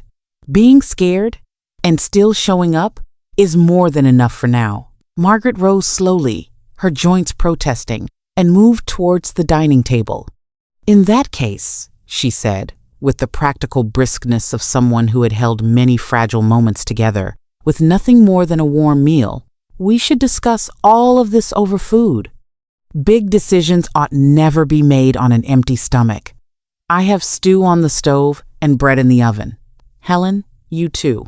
If you are going to be part of this story, you had better learn what good cooking tastes like. As they moved towards the table, the scene might have looked unremarkable to anyone peering through the curtains. 3 people sitting down to eat in a small front room on an ordinary street. Yet in that simple act, plates laid, soup ladled, bread broken, years of isolation, mistrust, and fear began, slowly, to loosen their grip. A boy who had been missing in more ways than one was, for the first time in a long time, not just surviving, but being seen, not as a problem to be managed, but as a person whose future was worth fighting for. Word of the boy at the bus stop spread along Alder Lane the way small stories often do, in fragments, passed over hedges, and in supermarket aisles, distorted by each retelling. At first, it was nothing more than a curiosity someone had seen a teenager eating on Margaret Ellis's front step. Someone else had noticed him carrying her shopping. Then came the embellishments, layered on like too much makeup. He was part of a gang, said one voice. He was chasing the houses, said another. He was using Margaret for money, claimed a third, nodding as if speculation were fact. Almost no one thought to ask the only people who actually knew him what was really happening. In the days following Helen's first visit, the routine at number 14 changed, but only on the surface. Daniel still came most afternoons, still accepted plates of food with quiet gratitude, still helped with errands and repairs. Now, though, there were extra conversations woven through the mealtimes, chats about appointments, options, forms that needed signing. Sometimes he and Helen met at the council offices, sometimes at a nearby cafe, sometimes right there in Margaret's front room with mugs of tea and a notepad between them. Each meeting left him both exhausted and slightly lighter, like someone slowly putting down a heavy rucksack, item by item, to see what he actually wanted to keep. One cold Thursday, while Margaret buttered slices of toast and Daniel carefully peeled an orange she had pressed into his hand, Helen spread a sheet of paper on the table. The heading at the top read, Planning Meeting, Daniel Okafor, Next Steps. The words looked unnervingly official, but she had drawn a small sun beside the title in blue ink, a quiet rebellion against the usual dreariness of bureaucratic documents.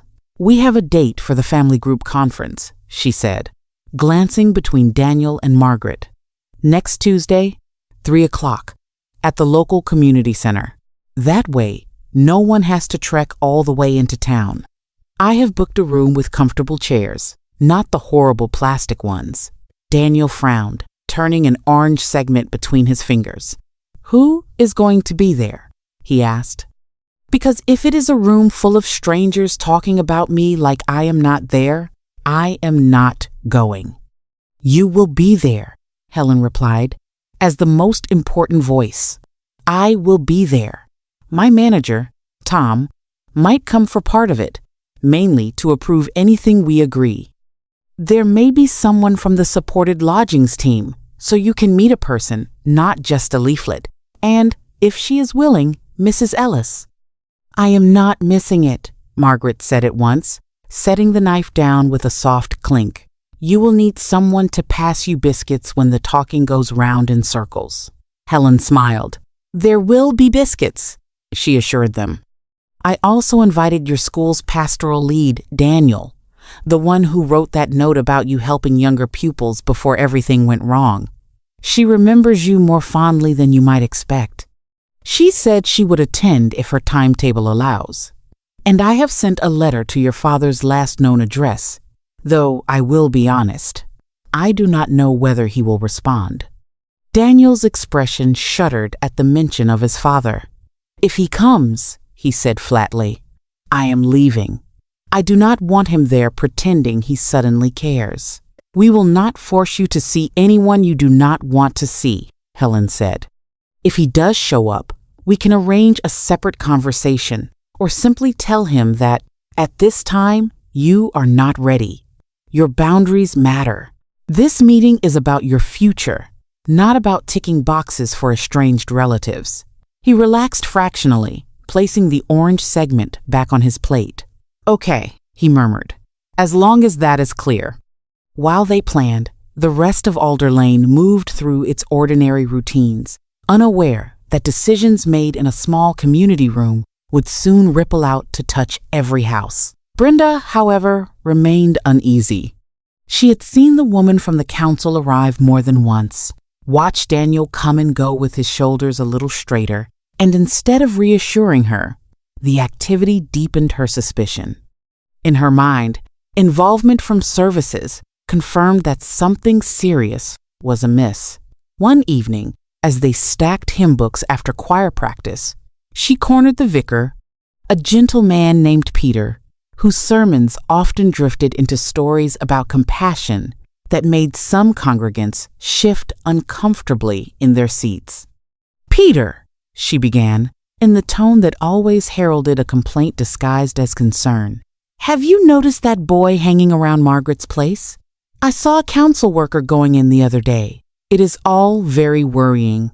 An old lady being targeted like that." Peter paused, hands stilling over the books. "I know of him," he said cautiously. "I have seen them together. She looks perhaps less lonely than before."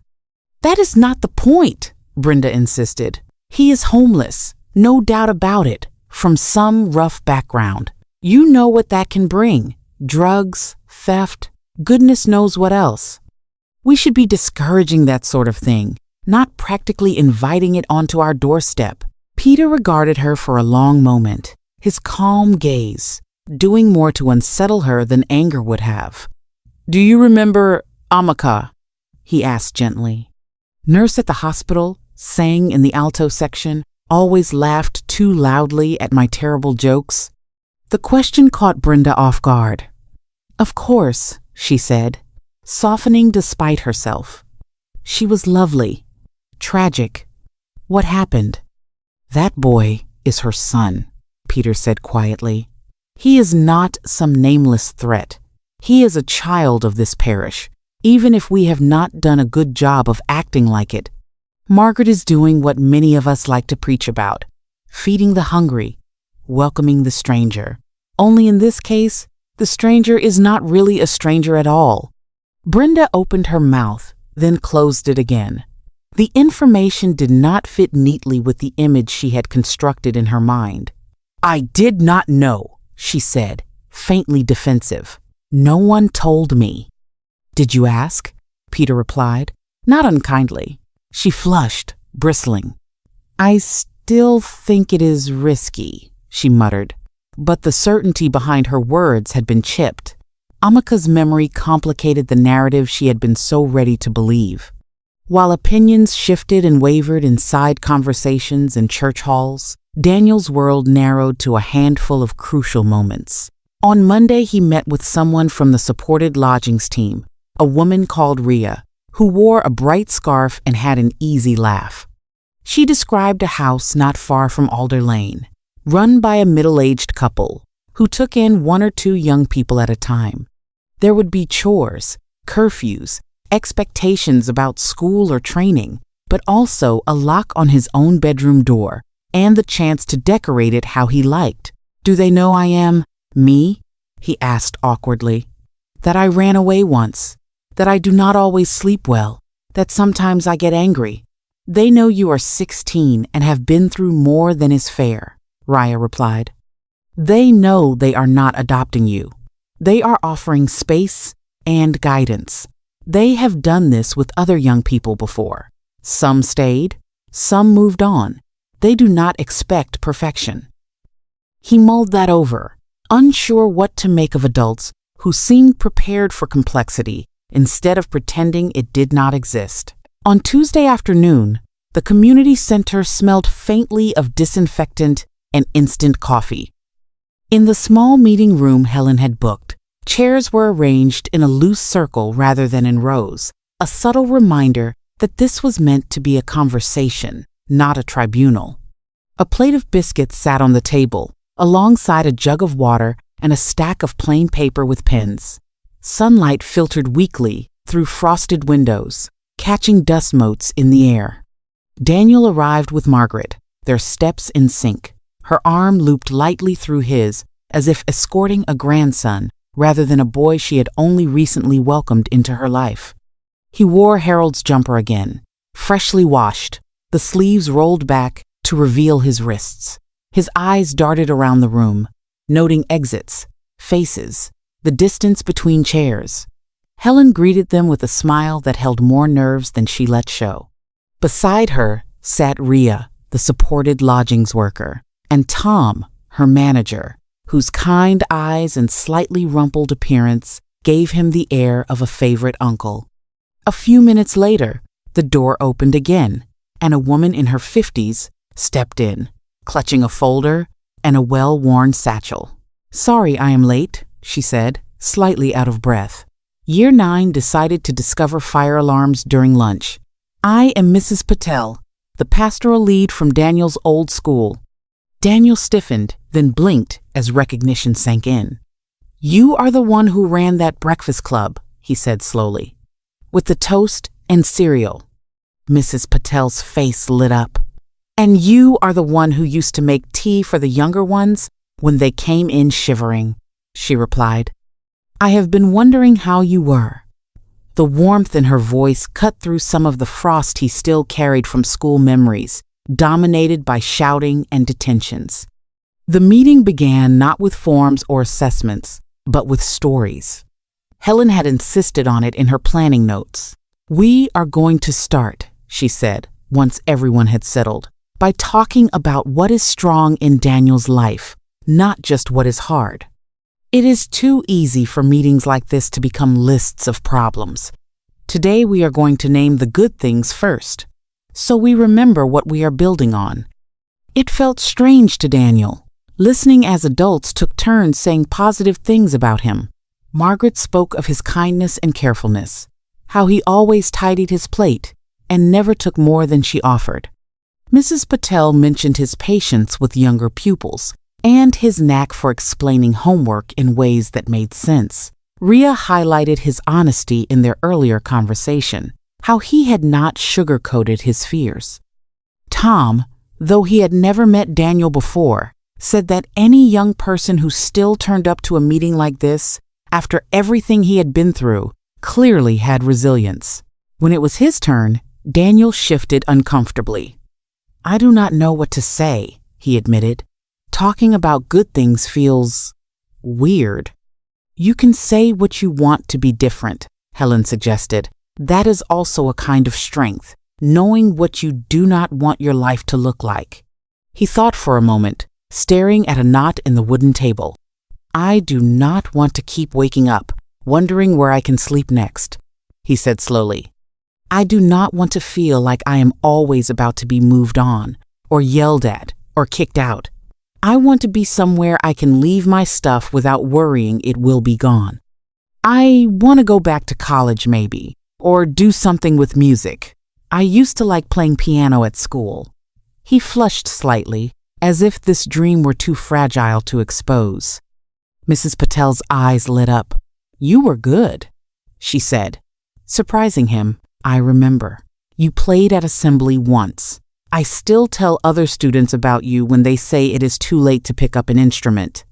The conversation turned practical, discussing the supported lodgings placement, ground rules, how often he could visit Margaret, what to do if he felt himself starting to spiral.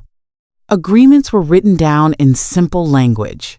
Daniel was asked directly whether each point felt fair, and to everyone's mild astonishment, he spoke up when something did not. "I am not okay with a 9 o'clock curfew every night," he said at one stage, frowning at a proposed house rule. "I am not planning on going clubbing, but I do not want to feel like a little kid either." Rhea considered this. "What if we say 10 on school nights, 11 on weekends, with a text if you are running later because of something sensible, like a concert or extra study," she suggested. "And in return, you agree not to disappear for days without telling anyone where you are. Deal?" He hesitated, then nodded. "Deal," he said, a tiny smile tugging at his lips. The act of negotiating, rather than simply being handed a list of non-negotiable demands, felt new and unexpectedly empowering. By the end of the meeting, a plan existed on paper. Daniel would move into the supported lodgings house the following week, bringing with him a small bag of clothes, a few treasured objects, and, if he wanted, the old jumper that had become a symbol of safety. He would enroll in a local college's access course after Christmas, with a focus on music and English. Weekly check-ins with Helen were scheduled, as were regular visits to Margaret, written explicitly into the document. Contact with Mrs. M. Ellis to be supported and encouraged as a key protective relationship. As they left the community center, the winter sun already sliding towards the horizon, Daniel felt an unfamiliar mixture of anxiety and cautious optimism. "Do you think it will work?" he asked Margaret as they walked back towards Alder Lane, his breath ghosting in the air. "I think it will not be easy," she said honestly. "There will be days when you are tempted to pack a bag and walk away again, but I also think you have more people in your corner now than you did before. That makes a difference. And if I mess up," he pressed softly, "then you pick yourself up," she replied. "You talk to Helen, you talk to me. You do not let one bad day become an excuse to throw everything away. That is all any of us can do," she patted his arm. "For what it is worth, I am proud of you already." News of the meeting reached Alder Lane in snippets. Some residents noticed the council car parked outside the community center and put 2 and 2 together. Others saw Daniel walking home between Margaret and an unfamiliar woman, papers in hand, and felt their curiosity sharpen. Whispers shifted tone. Maybe the boy was known to services. but perhaps that meant he was being sorted out. A few voices, remembering Amaka's kindness at the hospital, began to say quietly, "If he is her lad, we ought to have done better by him from the start." The real turning point, however, came a week later, after Daniel had moved into his new lodgings, when the vicar announced something unexpected at the end of Sunday service. Standing at the front of the church, glasses sliding down his nose, Peter cleared his throat. "Many of you will remember our dear friend and sister, Amaka," he said, scanning the familiar faces. Heads nodded. Murmurs of agreement rippled through the pews. What some of you may not know is that her son, Daniel, has been living on the streets for some time, right under our noses. Thanks to the quiet bravery of one of our own, Margaret Ellis, and the hard work of social workers who refused to give up, he is now in a safer place and beginning to rebuild his life. A hush fell over the congregation. People turned instinctively towards Margaret's usual seat, where she sat clutching her handbag, cheeks flushed. Peter continued, "I am not sharing this to invite gossip, but to invite reflection. An elderly widow saw a hungry boy and fed him, day after day, even when others told her to be afraid. She did not ask which box he ticked on a form. She recognized him as a neighbor, as the child of a friend, as someone who should not have to face winter alone. Many of us saw the same boy and saw only a problem." He let the words hang for a moment, gentle but unflinching. "So here is my question for all of us, myself included. When the next suspicious youth appears on our street, what will we see? A threat, a nuisance, or a story we have not yet bothered to learn?" In the silence that followed, several people wiped their eyes. Brenda stared down at her hands, the weight of her earlier assumptions pressing hard. On Alder Lane, hearts were beginning to shift, cracked open not by lectures or headlines, but by the simple, undeniable truth of what one old woman had done in secret and what it had revealed about them all. By the time Daniel returned to visit Margaret the following weekend, word had already spread. As he walked down the familiar street, shoulders hunched more from self-consciousness than cold curtains twitched. Yet something had changed in the gaze that followed him. Where there had once been suspicion, there was now, in at least a few windows, the tentative glimmer of recognition and, in some cases, regret. He felt it most keenly when Brenda stepped out of her front door just as he reached number 14. For a heartbeat, he considered crossing to the other side, avoiding confrontation. Instead, he forced himself to pause, heart thudding. She looked at him, really looked, taking in the navy jumper, the wary eyes, the way he stood slightly behind Margaret as she opened her own door. "I owe you an apology," Brenda said abruptly, her usual briskness stripped of its armor. "I went to the council about you. I thought I was protecting our street. I did not stop to think that maybe you needed protecting from the way people like me see you." She swallowed, cheeks reddening. "I knew your mother. She was good to my Dennis when he broke his arm in A&E. I should have connected the dots sooner. I am sorry." Daniel, blindsided, searched her face for mockery and found only awkward sincerity. "Okay," he said slowly. "Thank you." The words felt strange in his mouth, but right. Forgiveness, he realized, did not always come with grand speeches. Sometimes it was just a decision to let go of the worst version of someone and make room for change. As he stepped into Margaret's house, closing the door gently behind him, he felt something loosening in his chest. The boy who had once believed he could only survive by staying invisible was starting, cautiously, to believe that being seen did not always end in pain. And outside, on a street that had watched him for weeks without really knowing him, neighbors were beginning to understand that the stories they told about one another had power to wound, to heal, and, just sometimes, to bring them all to tears when the truth finally came fully into the light. Winter melted into the wet muddle of early spring, and Alder Lane swapped frost for puddles, scarves for unzipped coats, and salt-gritted pavements for scattered daffodil shoots pushing bravely through the soil of neglected front gardens. Routines shifted with the light. Children lingered outside a little longer. Neighbors paused halfway to their cars when a patch of blue sky dared to appear. On number 14's windowsill, Margaret placed a small pot of primroses that Daniel had bought her with his own money from a market stall near college. Their soft yellow petals, a quiet declaration that cold seasons did not last forever. During those weeks, Daniel's life settled into something that almost resembled normality.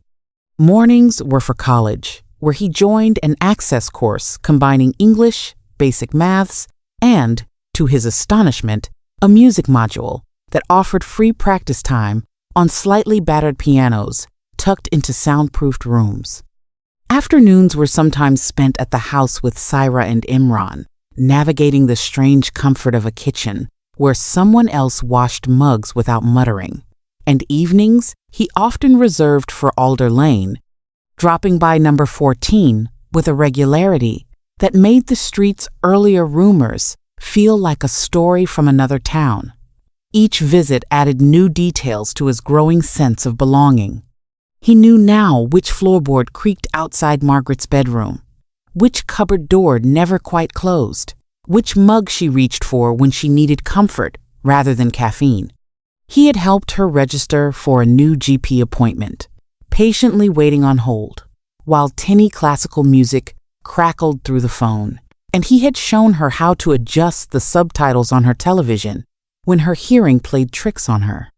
In return, she taught him how to make pastry without overworking it, how to judge when a stew needed more time and when it simply needed more salt, how to recognize the difference between being alone and being lonely. One damp Sunday, as rain traced lazy paths down the living room window and the smell of roasting chicken filled the house, Peter, the vicar, arrived with a slightly mischievous glint in his eye. He had taken to visiting more often, partly to check on Margaret's health, partly to bring updates about church goings-on, and partly, if he were honest, to bask in the quietly hopeful atmosphere that seemed to linger whenever Daniel and Margaret occupied the same room. "I have a favor to ask," he said, plucking a stray cat hair from his cassock after Margaret's neighbor's Tabby had sneaked in for an illicit stroke earlier that week. Or perhaps an opportunity to offer, depends how you look at it. Margaret raised an eyebrow, accustomed to his gentle ambushes. "You are not trying to persuade me to join the flower rota again, are you?" she asked. "My days of wrestling lilies are behind me," Peter chuckled. "Nothing so dangerous," he replied. "It is about the Easter service. We usually have someone from the congregation play a piece of music during the reflection, something to give people a chance to think. Our usual pianist is away this year. I was wondering whether Daniel might consider playing instead." Daniel, who had been sprawled on the rug helping Margaret sort a box of old photographs, froze. A sepia-toned snapshot of Harold in mid-dance clutched in his hand. "Me," he said, the word catching on his tongue. He had been practicing regularly at college, fingers finding old muscle memory and new pathways, but the idea of playing in front of people, these people, who had known him first as that boy at the bus stop, made his stomach lurch. "I do not know if I am good enough." Peter shook his head. "This is not an audition for a concert hall," he said gently. "It is a chance to share something of yourself with a community that has spent too long only seeing parts of you. You do not have to be perfect. You just have to be honest. Music has a way of telling the truth when words trip over themselves." Margaret's eyes shone.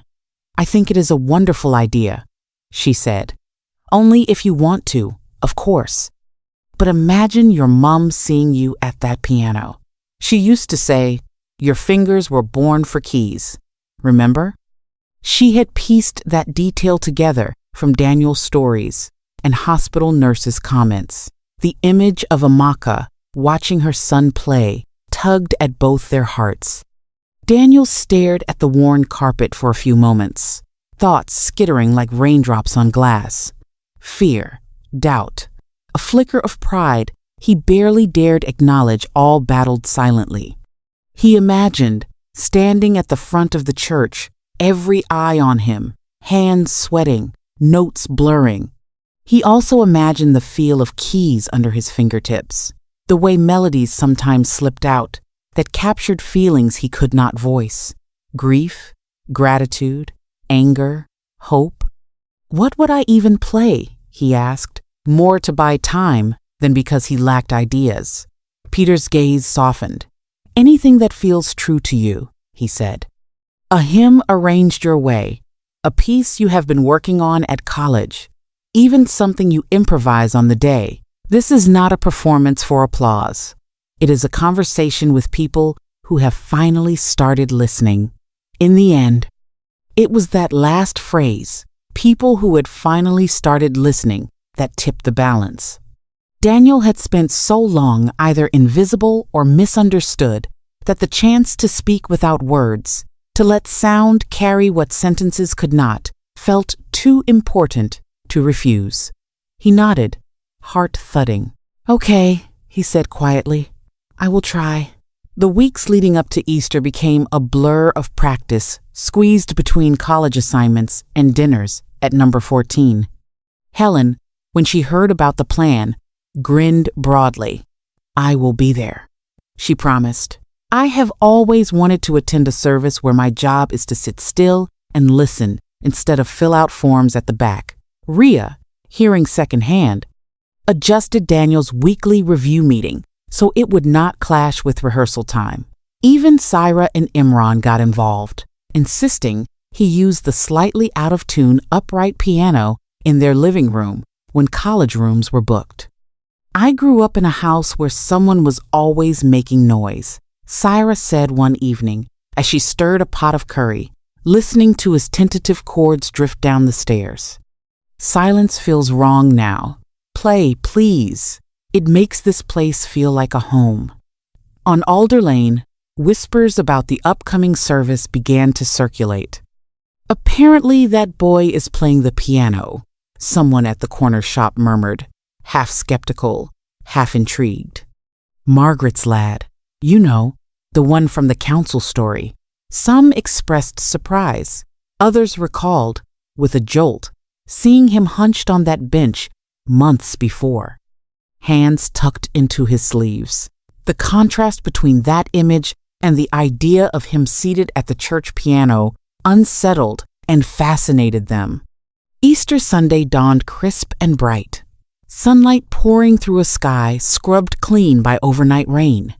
Margaret woke early, nerves fluttering in her chest like small birds. She moved through her morning routine, with extra care, tea made just so, tablets counted twice, outfit chosen, and pressed the night before. She selected a floral blouse she had once worn to Amaka's baptism party, pairing it with her best skirt and a cardigan that had seen many Christmases. As she pinned a small brooch to her collar, a tiny silver cross her mother had given her, she caught her reflection and blinked at the glow in her own cheeks. It had been a long time since she had looked forward to a church service with anything more than dutiful resignation. Daniel arrived at her door just after 9, dressed in a white shirt and dark trousers that Syra had helped him choose from a charity shop. The navy jumper folded neatly over his arm in case the church ran cold. His hair was tidier than usual, curls brushed back from his forehead, and nerves crackled around him like static. "How are you feeling?" Margaret asked, as she adjusted the collar of his shirt, with the fussiness of someone who had straightened countless school uniforms in her time. "Like I might be sick," he admitted, attempting a smile, "and like I might fly, both, somehow." "That sounds about right," she said, patting his shoulder. "Come on, if we are early, you can run your fingers over the keys before anyone else arrives. It helps to introduce yourself to the piano before you ask it to tell your secrets. At the church, A modest stone building whose stained glass windows cast jewel-colored patches of light on the worn pews, Peter greeted them at the door with an enthusiasm that bordered on paternal pride. "Our star musician has arrived," he said, then quickly dropped the label at Daniel's wince. "Forgive me. Our brave volunteer has arrived. The piano is all yours once Mrs. Jenkins finishes arguing with the hymn board." Inside, the atmosphere hummed with a mixture of reverence and chatter. Families found their usual seats, exchanging holiday greetings. Children fidgeted with programs, eyeing the collection baskets with the solemn greed of those who measured wealth in coins rather than notes. On one side, Helen slipped quietly into a pew near the back, her notepad notably absent for once. Nearby, Rhea sat with folded hands, a rare pause in her usually hectic schedule. Even Syra and Imran, neither of whom regularly attended services, had come, curious and supportive, their presence drawing a few curious glances from older parishioners, unused to seeing new faces.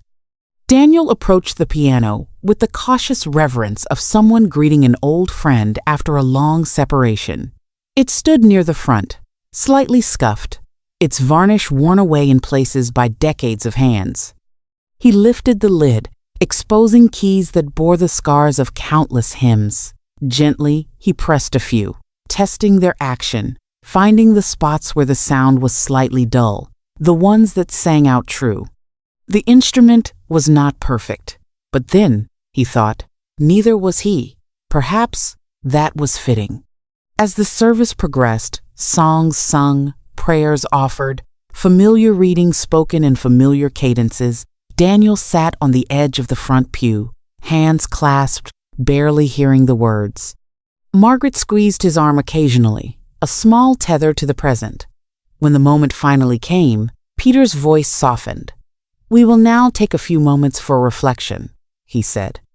"While we listen, I invite you to think about second chances, about doors that were opened when they might have stayed shut, about the people who saw you when you felt invisible. Our music today is offered by someone many of you now know by name. Let us listen with the same attention we would hope to receive." Daniel walked to the piano in a silence that felt thick with expectation. Every footstep echoed in his ears. When he sat down, the bench creaked softly, grounding him. He took a breath, closed his eyes for a fraction of a second, and placed his hands on the keys. He did not play a hymn. Instead, he began with a simple progression he had discovered late one afternoon in a practice room at college, a sequence of chords that had felt, at the time, like the sound of grief learning to breathe again. The melody grew slowly, hesitant at first, then surer, weaving in fragments of tunes his mother used to hum while cooking, snatches of lullabies she had half remembered from her own childhood.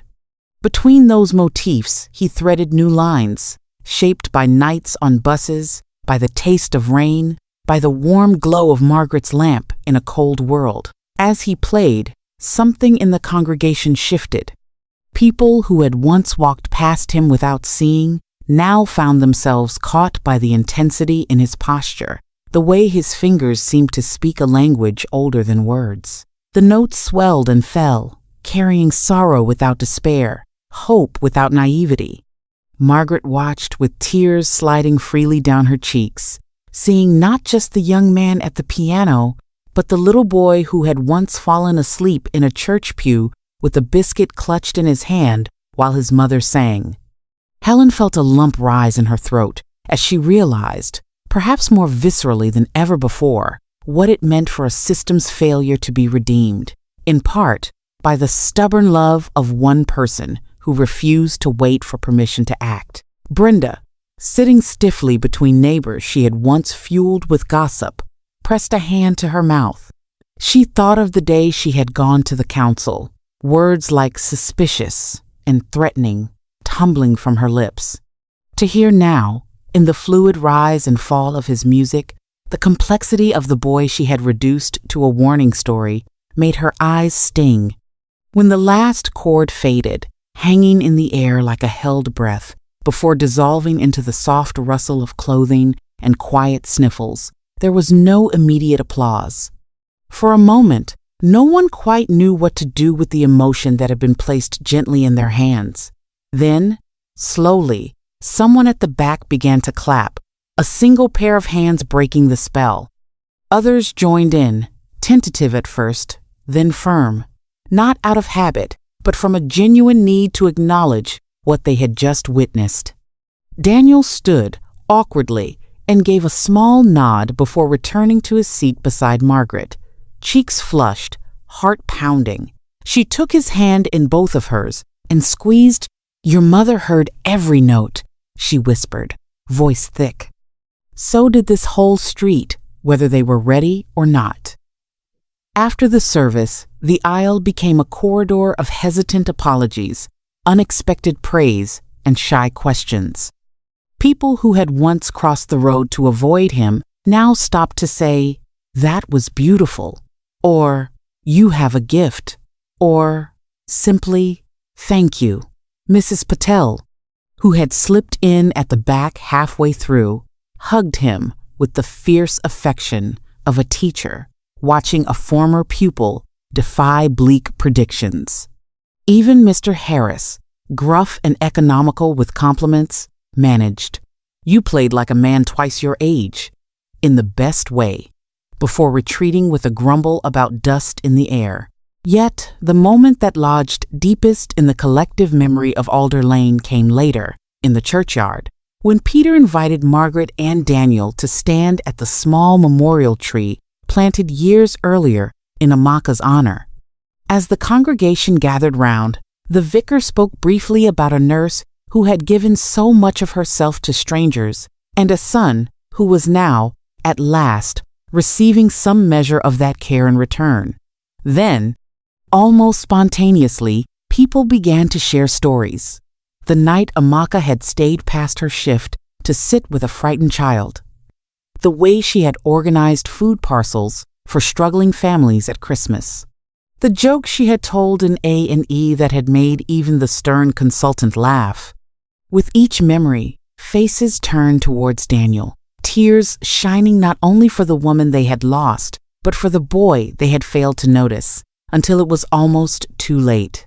Several neighbors cried openly, moved not by spectacle, but by the dawning realization of who he really was.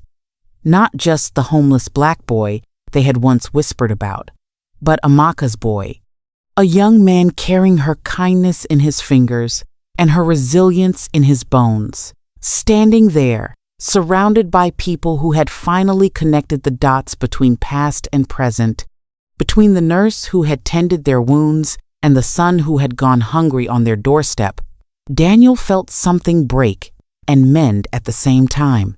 The sharp edge of abandonment dulled, just slightly, replaced by a sense that, while his community had failed him once, it was now, haltingly, trying to make amends. Later, back at number 14, as they sat with mugs of tea and plates of leftover hot cross buns, Margaret studied his face. "How do you feel?" she asked. He considered the question, fingers unconsciously tapping out a rhythm on his knee. "Tired," he said. "Exposed, but lighter. Like I have been carrying a story on my own for so long, and now other people are finally holding pieces of it too." She nodded, understanding. "That is what happens when secrets come into the light," she said. "They stop being just your burden and start becoming everyone's responsibility." On Alder Lane, the echo of his music lingered long after Easter lilies had wilted. Conversations shifted. When new faces appeared on the street, people found themselves asking quieter questions before rushing to loud conclusions. And in the small brick house at number 14, an old woman who had once watched the world pass by her window in lonely silence now found her days filled with visitors, music, and the knowledge that one plate of food, offered in secret, had helped an entire community learn how to truly see. Spring deepened, And with it, the patterns of Daniel's new life began to feel less like an experiment and more like a reality he could trust. The supported lodgings house settled around him in gentle routines. Syra's habit of humming as she cooked, Imran's evening ritual of reading the news aloud and complaining good-naturedly about politics, the reliable creak of the stairs that no one bothered to fix because it had become part of the building's personality. There were still hard days, of course. Nights when old fears slipped under his door like drafts, nights when dreams of hospital corridors and slammed doors jolted him awake.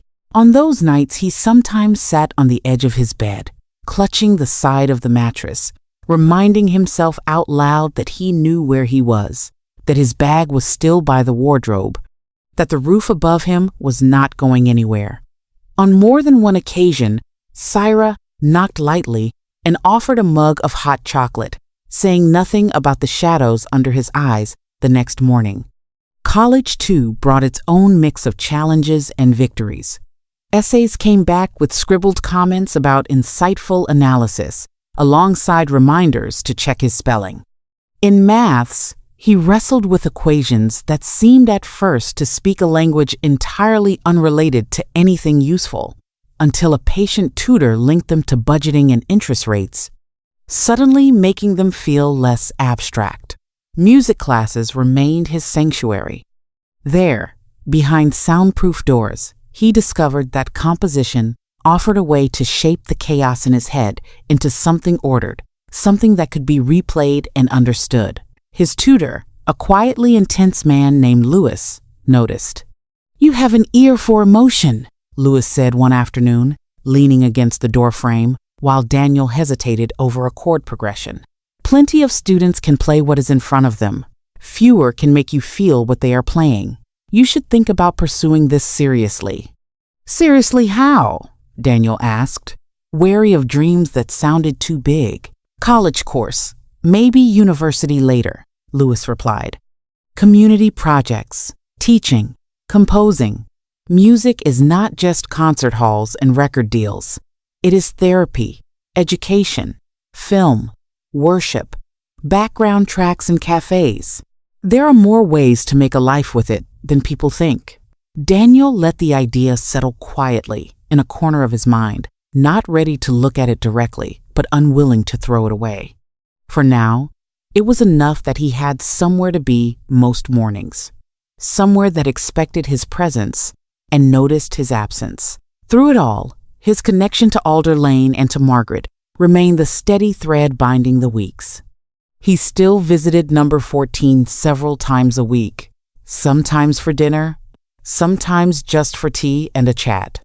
He helped her clear out the loft one Saturday, marveling at boxes that contained entire decades in the form of yellowing letters, outdated clothes, and holiday souvenirs.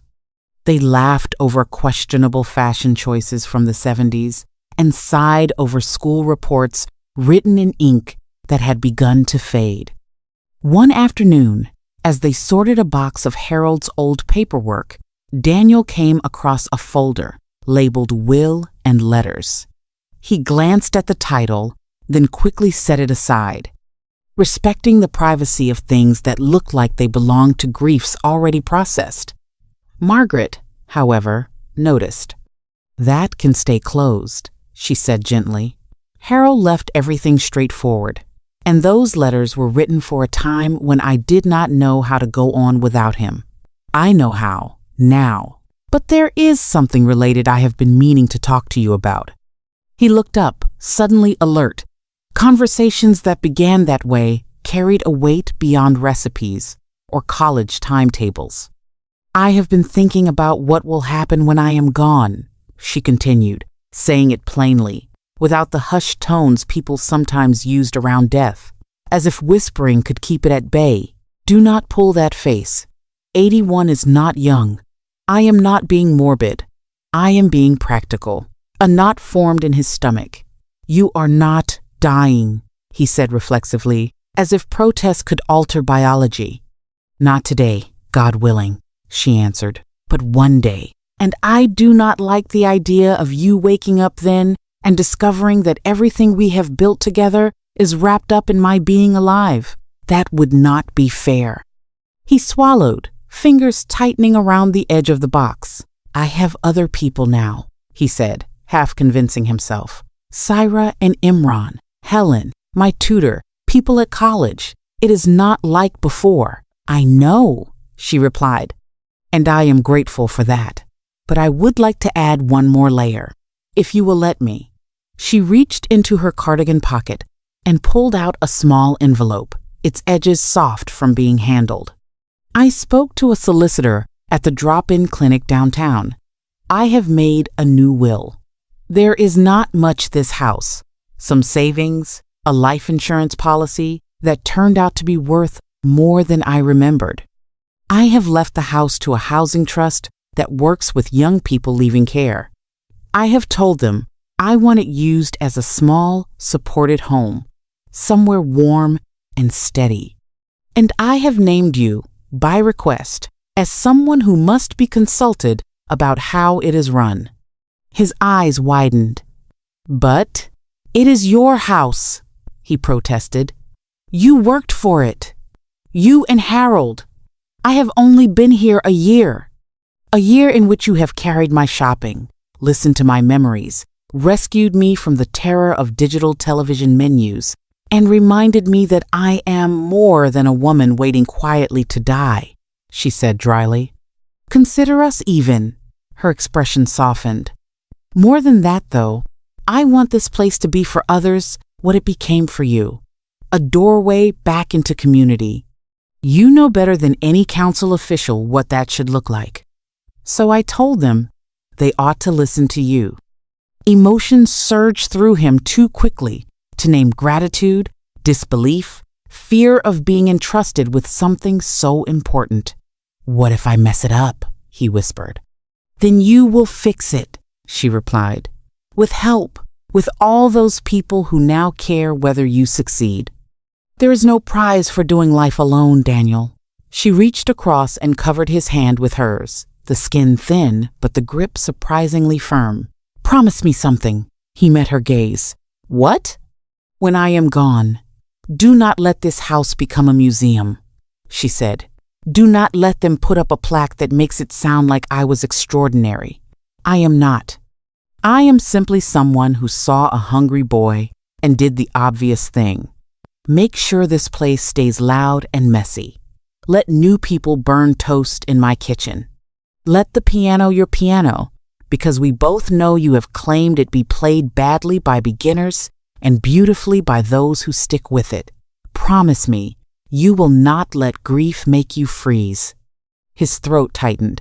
I promise, he said hoarsely. But you have to promise me something too. She raised an eyebrow. Do I? Yes, he insisted, managing a faint smile. Promise you will stick around as long as humanly possible, to boss me about in person, before leaving me notes in a will. She laughed then, the sound bright and unbroken. I will do my best, she said. My doctor says I am too stubborn to go quietly. Over the months that followed, the idea of number 14 as a future refuge settled into Daniel's mind like a seed waiting for the right season. He talked it through with Helen, who was moved but not surprised by Margaret's decision. It fits her, Helen said in one of their review meetings. She has turned her grief into hospitality. It makes sense that she would want that to outlive her. They discussed practicalities, how to ensure the trust honored Margaret's wishes, what role Daniel might play without being overwhelmed, how to protect the house from becoming yet another impersonal service, rather than the kind of living, breathing home that had changed his life. For once, bureaucratic forms felt like tools rather than obstacles, paper scaffolding around a structure built from love. On Alder Lane, the gradual transformation continued in quieter, less dramatic ways. People who might once have ignored local notices now paid attention when Peter mentioned a food bank drive or a youth mentoring scheme. A retired electrician offered free safety checks for older residents. A young mother who had once tutted about that boy volunteered to help with homework clubs at the community center. None of these acts made headlines, but together, they shifted the street's center of gravity from fear towards responsibility. One warm evening, as spring leaned into summer, Helen joined Margaret and Daniel for dinner on her way home from work. The table, as usual, was crowded with more food than 3 people. Strictly needed roasted vegetables, chicken, a loaf of bread that Margaret insisted was too crusty, and Daniel insisted was perfect. Windows stood open, letting in the sounds of children playing and the distant bark of a dog protesting a passing cat. After plates had been cleared and second helpings politely forced on Helen, conversation wandered from light topics to heavier ones. At some point, talk turned, as it sometimes did, to what might have been.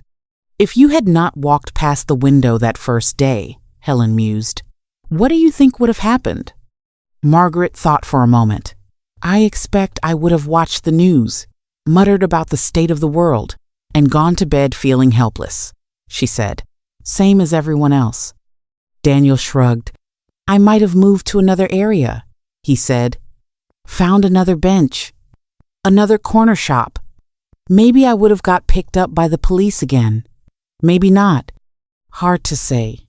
He hesitated, then added quietly, maybe I would not have made it through the winter. Silence settled for a beat, not morbid but reflective. Helen rested her elbows on the table, fingers lightly interlaced. The thing that strikes me, she said softly, is how small the difference was between that world and this one. A woman noticing instead of looking away. A plate of food instead of an extra portion in the fridge. A conversation on a doorstep instead of a complaint sent by email. None of it felt grand at the time, but look at the web of people sitting here now because of it. Margaret gave a wry smile. Are you saying I am responsible for your extra paperwork? She teased. I am saying I am grateful for it, Helen replied. You reminded me why I took this job in the first place. Not to shuffle forms, but to stand beside people trying to do the right thing in difficult circumstances. She looked at Daniel. You remind me, every time we talk, that those forms represent lives that can change. He shifted, embarrassed. I am just trying not to mess up again, he said. Everyone messes up, Margaret countered. The difference now is that you do not have to face the consequences alone. Later, after Helen had gone and the house had quieted, Daniel lingered by the window, looking out at Alder Lane bathed in the golden wash of evening. Children chalked hopscotch grids on the pavement. Brenda chatted with Alice near the corner, their gestures animated but no longer sharp. A teenager he recognized from college cycled past, headphones in, nodding in greeting. The street, once a backdrop to his isolation, had become a living tapestry in which his own thread was woven. He thought of how people had cried in the churchyard when they realized who he was, of the apologies that had followed, of the tentative friendships now growing in the cracks where fear used to sit. He remembered the weeks when he had been nothing more than a rumor in their mouths, his name unknown, his story untold. I used to think no one cared, he said suddenly, surprising himself. Margaret, dozing gently in her chair, opened one eye. About you? About anything beyond their own front doors, he clarified. I know now that some people care, but do not know how to show it. Some are scared. Some are just tired. But I also know it does not take everyone to make a difference. It just takes enough. She smiled, drifting back towards sleep. You sound like a social worker, she murmured. Maybe, he said, chuckling softly. Or maybe I just sound like someone who finally has a future to think about. For the first time in longer than he could remember, when he pictured the years ahead, he did not see only blurred streets and anonymous beds. He saw lecture halls and practice rooms, maybe a small flat with chipped mugs, and a neighbor who complained about his piano playing. He saw evenings spent at number 14, visiting whoever lived there after Margaret, making sure they knew the stories in the walls. He saw himself standing at another bus stop one day, watching a younger version of himself hover in the cold and choosing, without hesitation, to walk over with a plate of food and an open question instead of a closed mind. On Alder Lane, the sky shifted from gold to indigo, streetlights flickering on one by one. In the small brick house at number 14, an old woman slept in her chair. A young man watched the world with new eyes, and somewhere on a shelf, a file with his name on it gathered a little more dust, not because he had been forgotten, but because he had finally become something that no form could fully capture. A neighbor, a musician, a survivor, and a reminder that even the quietest act of kindness can change the ending of a story no one expected to be told. In the end, nothing about Alder Lane looked dramatically different from the outside. The same terraced houses lined the pavement. The same corner shop bell chimed when customers came and went. The same bus sighed to a stop by the same weathered bench. Yet for those who lived there, the street had shifted in ways no fresh coat of paint could match. Because once you have truly seen someone you used to ignore, it is impossible to go back to the old way of walking, with your head down and your heart closed. Margaret lived long enough to watch those changes deepen and settle. She saw Daniel finish his access course and start a proper music program at college, nervously carrying a battered shoulder bag full of sheet music and notebooks, apologizing for being late for tea because rehearsals had overrun. She watched him teach a younger neighbor's child to pick out simple tunes on the piano, his hands guiding small fingers with the patience he had once reserved for his own guarded emotions. She saw him argue with Helen about a funding decision, not in anger, but with the confident frustration of someone who believed his opinion carried weight because people had spent months proving to him that it did.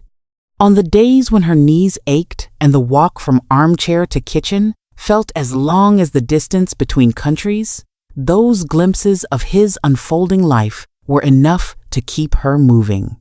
For his part, Daniel learned to live with the knowledge that the file bearing his name existed somewhere in a cabinet, thick with old reports and new notes, but no longer felt like a verdict.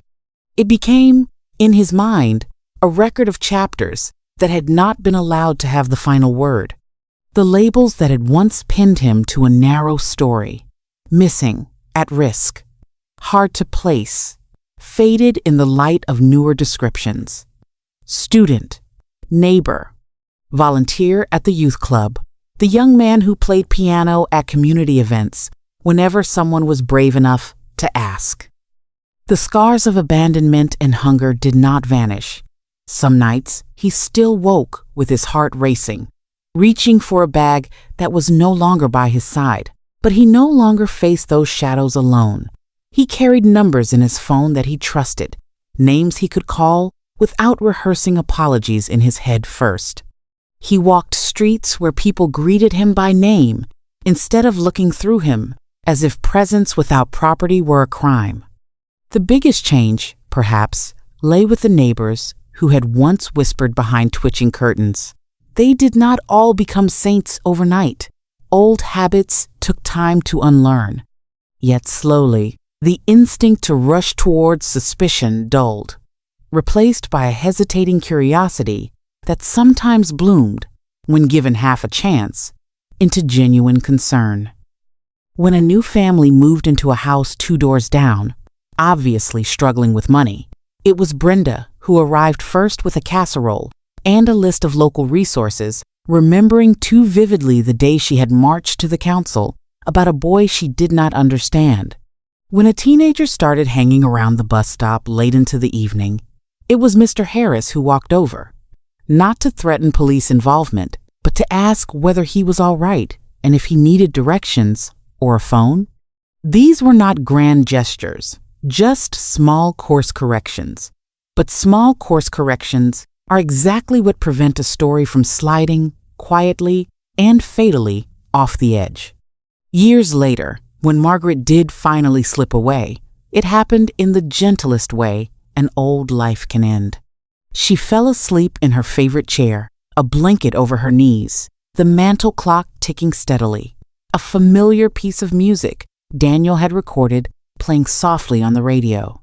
She had spoken with him the evening before, teasing him about his tendency to rush his tempos when he got excited, telling him she expected him to visit tomorrow or the day after. "I am not going anywhere." And he had laughed without realizing that it was the last time he would hear her voice through a living throat. When the news spread along Alder Lane, the grief that followed was raw, but different from the losses residents had experienced before, because this time they understood exactly what kind of love had lived at number 14, and what it had cost her to give it so freely in a world that kept telling older people to lock their doors and stay quiet. On the day of her funeral, the church overflowed. Former nursery pupils arrived with children of their own. Nurses who had worked with Amaka stood shoulder to shoulder with shopkeepers and electricians and young adults who had once been the children playing hopscotch outside her window. At the front, beside a photograph of Margaret in one of her favorite blouses, stood a second picture, a younger Margaret and a younger Daniel caught mid-laughter in her living room, a plate of biscuits between them, the piano in the background. It was not a polished portrait. Someone had snapped it on an old phone one afternoon without thinking. Yet when people looked at it, they understood why Peter had chosen it. That image captured the true legacy they were there to honor far better than dates carved into stone. Two people from different generations and different histories meeting in the middle of a small, ordinary house, each saving the other simply by refusing to look away. When the formal words were over, when hymns had been sung and tributes spoken, Daniel stepped forward, hands shaking, to speak one last time. He did not talk about paperwork or policies or the failures that had led him to her doorstep. He did not even dwell on the worst nights of his homelessness. Margaret would have hated giving the darkness that much stage time. Instead, he talked about the first plate of sandwiches, about the navy jumper that had warmed him long before he learned everything it represented, about the way she had insisted he could be more than the worst thing that had ever happened to him. He talked about how many chances she had given him to leave when the conversations became uncomfortable, and how grateful he was that she had never taken those chances as answers. He looked out at the packed pews and told them, as plainly as he could, that the greatest thing she had done was not to feed him, or to fight for him, or to leave a house that would help others like him, though all of those things mattered. The greatest thing she had done was to see him fully, stubbornly, on days when he barely saw himself, and then act on what she saw, instead of calling someone else to deal with it. Later, when the housing trust followed through on her wishes and turned number 14 into a small, supported home for young people leaving care, her front room did not become a shrine. New paint brightened the walls. New faces moved in carrying bags that held all they owned, and the piano gained fresh scratches from hesitant learners. The mantel clock still ticked. The kitchen still filled with the smell of cheap pasta and experimental baking. Sometimes residents discovered, tucked into a drawer or between recipe pages, a brief note in Margaret's firm, slightly wobbly handwriting, an old shopping list, a half-finished letter, a reminder to buy more flour that made them smile without quite knowing why. They came and went, as young people do, stumbling, trying again, arguing with staff about curfews, and then quietly thanking them for the safety those rules created. One constant ran through it all. Daniel showed up. He came to house meetings, not as an official, but as someone who had once sat in the same chair, feeling the same mix of defiance and fear. He played at their celebrations, rolled his eyes affectionately at their complaints, told them with a credibility no professional could match that asking for help was not weakness. When conflict flared between residents and neighbors, he stood in the middle, reminding both sides what could be lost if they forgot how hard-won the new trust on Alder Lane was. In every conversation, spoken or silently implied, he passed on the same invitation that had once been extended to him by an old woman behind a faded green door. You are not only what has happened to you, and you are not finished yet. That is where this story rests. Not in a dramatic rescue that solved everything, not in a miracle that wiped out all pain, but in the slow, persistent work of ordinary courage. A lonely widow decided that her fear would not have the final say over her compassion. A boy who had every reason to run decided, one day at a time, to stay and be known. A social worker buried under files decided that one name on one folder was worth extra hours and emotional risk. A street full of people decided, awkwardly and imperfectly, to admit they had been wrong and to learn another way. None of them changed the whole world. Together, they changed the world inside a single house and along a single road. And for the people who passed through that space, that change was everything. If this were a video you had watched rather than a story you have read, perhaps the screen would fade now to a simple question. Who is standing at the edge of your life, half invisible, waiting for someone to notice? Is it a teenager at your bus stop? An elderly neighbor whose curtains stay closed too long? A colleague who always says they are fine and never quite meets your eye? In the comments beneath a clip like that, some people would write about the Margarets in their lives, others about the times they had been Daniel, a few about the moments they realized they had been Brenda and chosen to change. The truth underneath all those answers would be the same. Stories like this do not belong only on screens or pages. They belong in small decisions, made quietly, every day, on streets that look a lot like yours.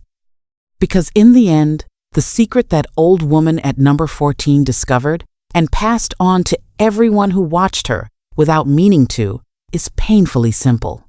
You do not need power or youth or perfect words to alter the course of another person's life.